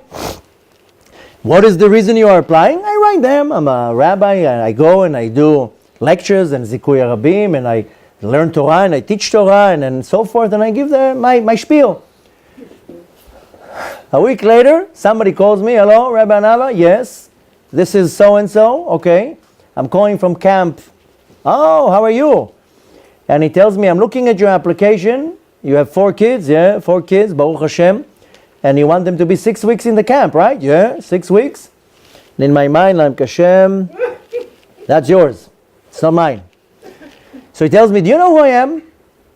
I tell them, you just said, Mr. So-and-so. He says, no. Do you remember me? I said, no. I wanted to say yes, but I don't like lying. I was like, no. So he said, 9 months ago, you came to our community and you did a Shabbaton for us. Remember? I'm like, oh yeah, I remember. He's like, you did such an amazing job. The kids were inspired. The people were inspired. Women started covering their hair. Husbands and wives started keeping Taharat HaMishpacha, family purity. Suddenly we had minyanim every day. You did an amazing job. I said, okay, thank you for the feedback. Why don't you write it on my reviews on Google there so I can get a few like 5 stars or something. And then he tells me, you don't have to pay for the camp. Just pay for the buses, pay for the shirts, and pay for this and that, which all summed up to like $700. He's like, you don't have to pay for the tuition. It's fine. Just send your kids. And I saved probably a 5-digit bill. And I called my wife. I told her, you see, I could have charged them for that Shabbaton then, whatever. What would I would charge them? $1,000, $3,000, $5,000. I got now 4 kids, 6 weeks in camp, and all it cost me is a couple $100. So when you work for Hashem, Aboteach B'Shem Chesed Yisoveveu. You read every day, and I hope you read every day, but when you read Birkat Hamazon, what do you say? Have you ever seen a child of a tzaddik that has been thrown to the side? No, Hashem takes care of things. So why am I telling all this? Because your mindset has to change.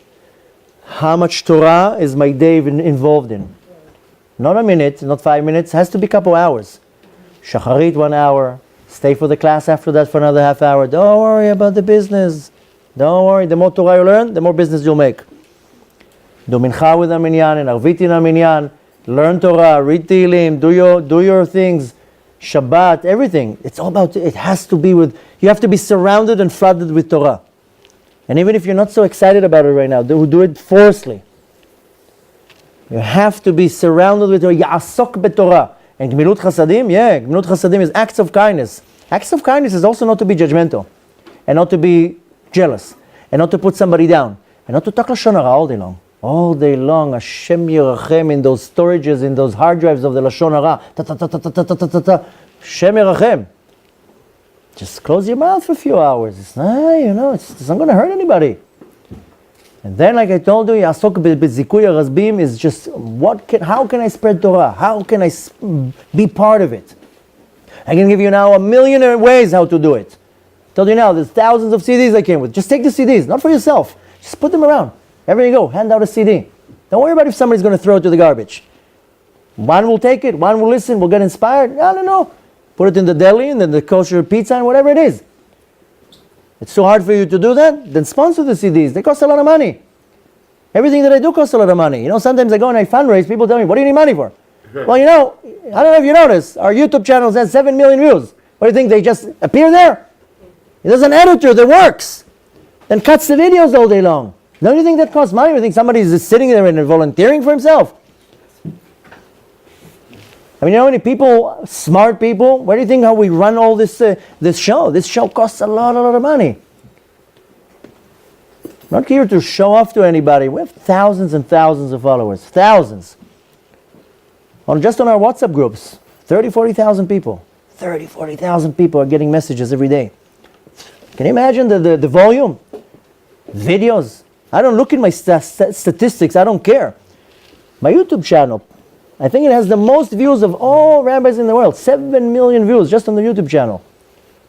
And with all this, it's cost money. That's reaching a lot of people. And the supporters, there's people who are smart. They're saying, you know what, I'm Zvulun, you Issachar. There's a famous partnership in the Torah. Zvulun was a businessman. Issachar was the yeshiva bacher. Zvulun said, I will do business, we'll give you 50%. You learn Torah, you give me 50%. Some people are smart. They're telling me, listen, I don't know how to teach Torah. I don't know how to talk to people. I don't know. But we partner. Then you're protected. You have a secret service around you. Because the only way to survive this Gog Magog, Torah, Gemilut Chasadim, Zikui Rabim, that's what it is. Needless to say, the things that I said, Yirat Shamayim, all this, I mean, you have to take this into consideration because, trust me, I know some people that they're so confident, and I tell them straight out to their face, I don't think you're going to be one of the survivors. But why? Look how long my beard is. And I go 3 times a day to pray. Yeah, but you lie all the time. You talk Lashon Hara all the time. You conspire to hurt other people all the time. You think that your Torah is worth anything? You really think Hashem is being impressed by a jacket? You think you can bribe Hashem and tell him I learn Torah 2 hours a day? Yeah, but you lie all day long. You cheat all day long. You say Lashon Hara all day long. So you have to internalize this message, and you have to understand that you have 2 options here. First option is to ignore and to continue living your life and to hope for the best.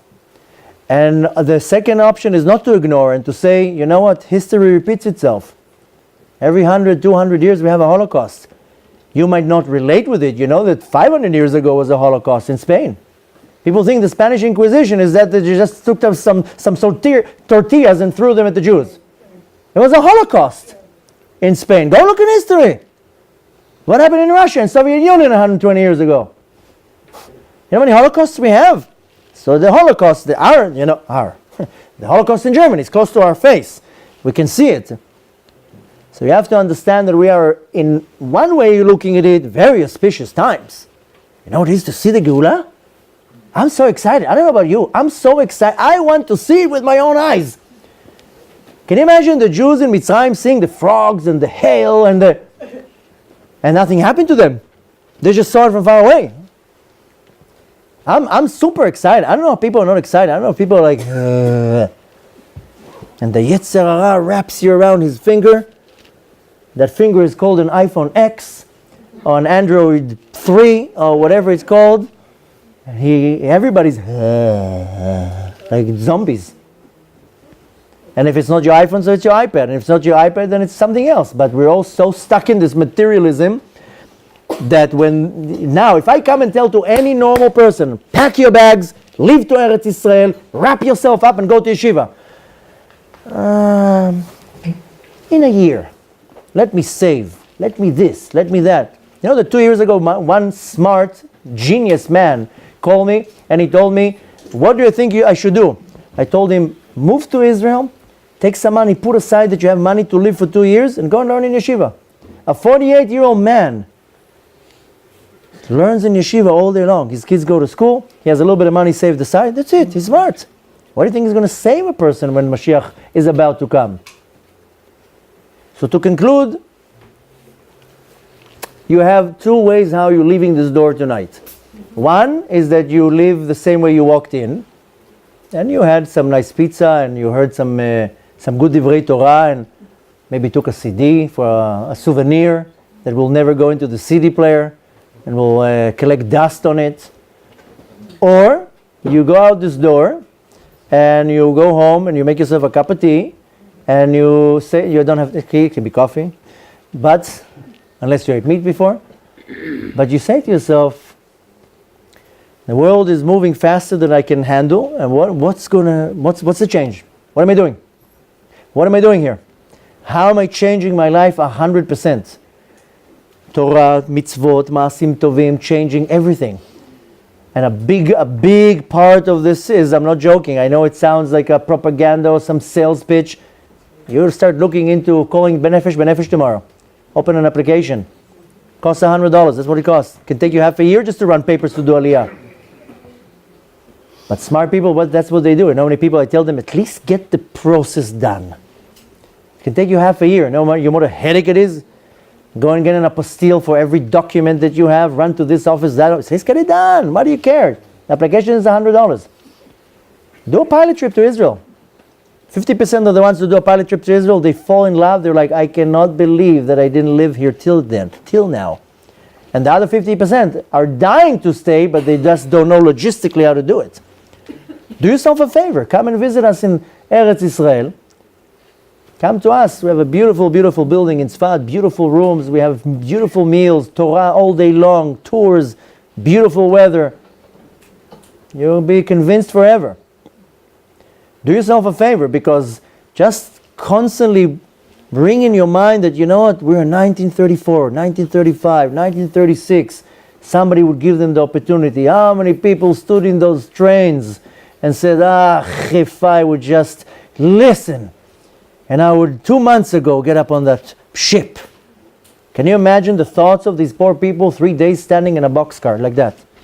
150 people in a boxcar, peeing on each other. I'm sorry, that's what I'm saying. Dying in the boxcars next to each other. Like this. Why didn't I listen? Why didn't I listen? Why didn't I listen? What it took just to show up to Shacharit. What's the big deal? Why didn't I go? I mean, you have to play it in your mind. So I hope that you leave this door tonight with a huge change in your mind, that you make a decision. If you don't know how to do it personally, you can contact me. It's not that I'm so easy to contact. I'm already warning you. But nevertheless, I work overtime so I can try to answer people. A lot of people send me an email, then I get upset. I didn't get an answer. 20 minutes passed. Well, we only got 3,000 emails today, so I'm very sorry, Mr. Email person. You're going to have to wait. So I'm not joking. And I want people to contact us. We hired a few more rabbis to answer questions, to guide people. We guide people in so many different ways. How to do aliyah, how to convert, how to learn Torah, how to do tshuva. Baruch Hashem, the organization is growing by truckloads. And I dedicate hours a day to answer people phone calls. The phone calls are short. The answers are short, but at least I try to give from my time. So you do yourself a favor and you get your act together. And needless to say, that you do it the right way. I hope and wish for you, you'll be one of the ones that we're going to wave to each other and say, Baruch Hashem, thank you. I owe you a big one. So, not that I need I don't need you to tell me I owe you. I'm doing it for many different reasons. I'm doing it because I would want to be warned. I would not want to be in a state of numb. You notice you're all numb? No offense, I'm not trying to hurt anybody's feeling.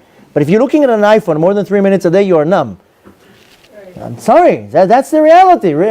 Unless you're watching your show. Unless you're watching my show. Okay, I'll give you an hour to watch, fine. If it's me, then you're exempt, or any other good rabbi, a real rabbi, not one of those fake ones. The point is that you got to do something, and I hope that, first of all, we can take option number one, that we can do tshuva and convince the Kadosh Baruch Hu to bring the Geulah in a nice way. That's our highest priority. And that means that we have to reach many, many more people. It means that we have to increase in tshuva and maasim tovim. And we have the plans for that. Baruch Hashem, look how many cameras are in this room tonight. How many people are hopefully going to see this lecture? So you have to participate in anything that has to do with it. Look at this nice young man volunteered tonight to come from Torah Anytime to sit next to a camera. He could go to a movie room today, right? He could go to a restaurant or whatever. Sorry, I'm putting you on the spot, but he's smart. He brought 2 cameras. I want to participate. I want to make sure that people see, and I have a responsibility for that. You know, people call me and tell me, how can I help? Good. I have a shul. I need 100 sidurim. How can I help? We just ordered 25,000 CDs. I need $10,000. How can I help? We're doing this. We're doing that. And other people help. They're smart people. I'm not taking any credit. You know how many times people come and tell me, you helped me so much. I didn't help you because behind me there's 100 people who support. I'm just in the front line, and then there's the ones in the back that they're pushing the train. So Bezrat Hashem, I really, really, really wish, hope, and bless you all that whatever came into your ear stays there, at least for a couple of days so you can get doing something. And Bezat Hashem, באמת, that we are able to bring the redemption in a peaceful way. And in Chas v'Shalom, not, and at least that we should all be from the ones who are seeing the redemption and gathering again in Eretz Yisrael. Bezat Hashem, I hope Hashem will do only good decrees on us, and bless us all with happiness and health and success, and we should all see the coming of Mashiach with our own eyes very soon.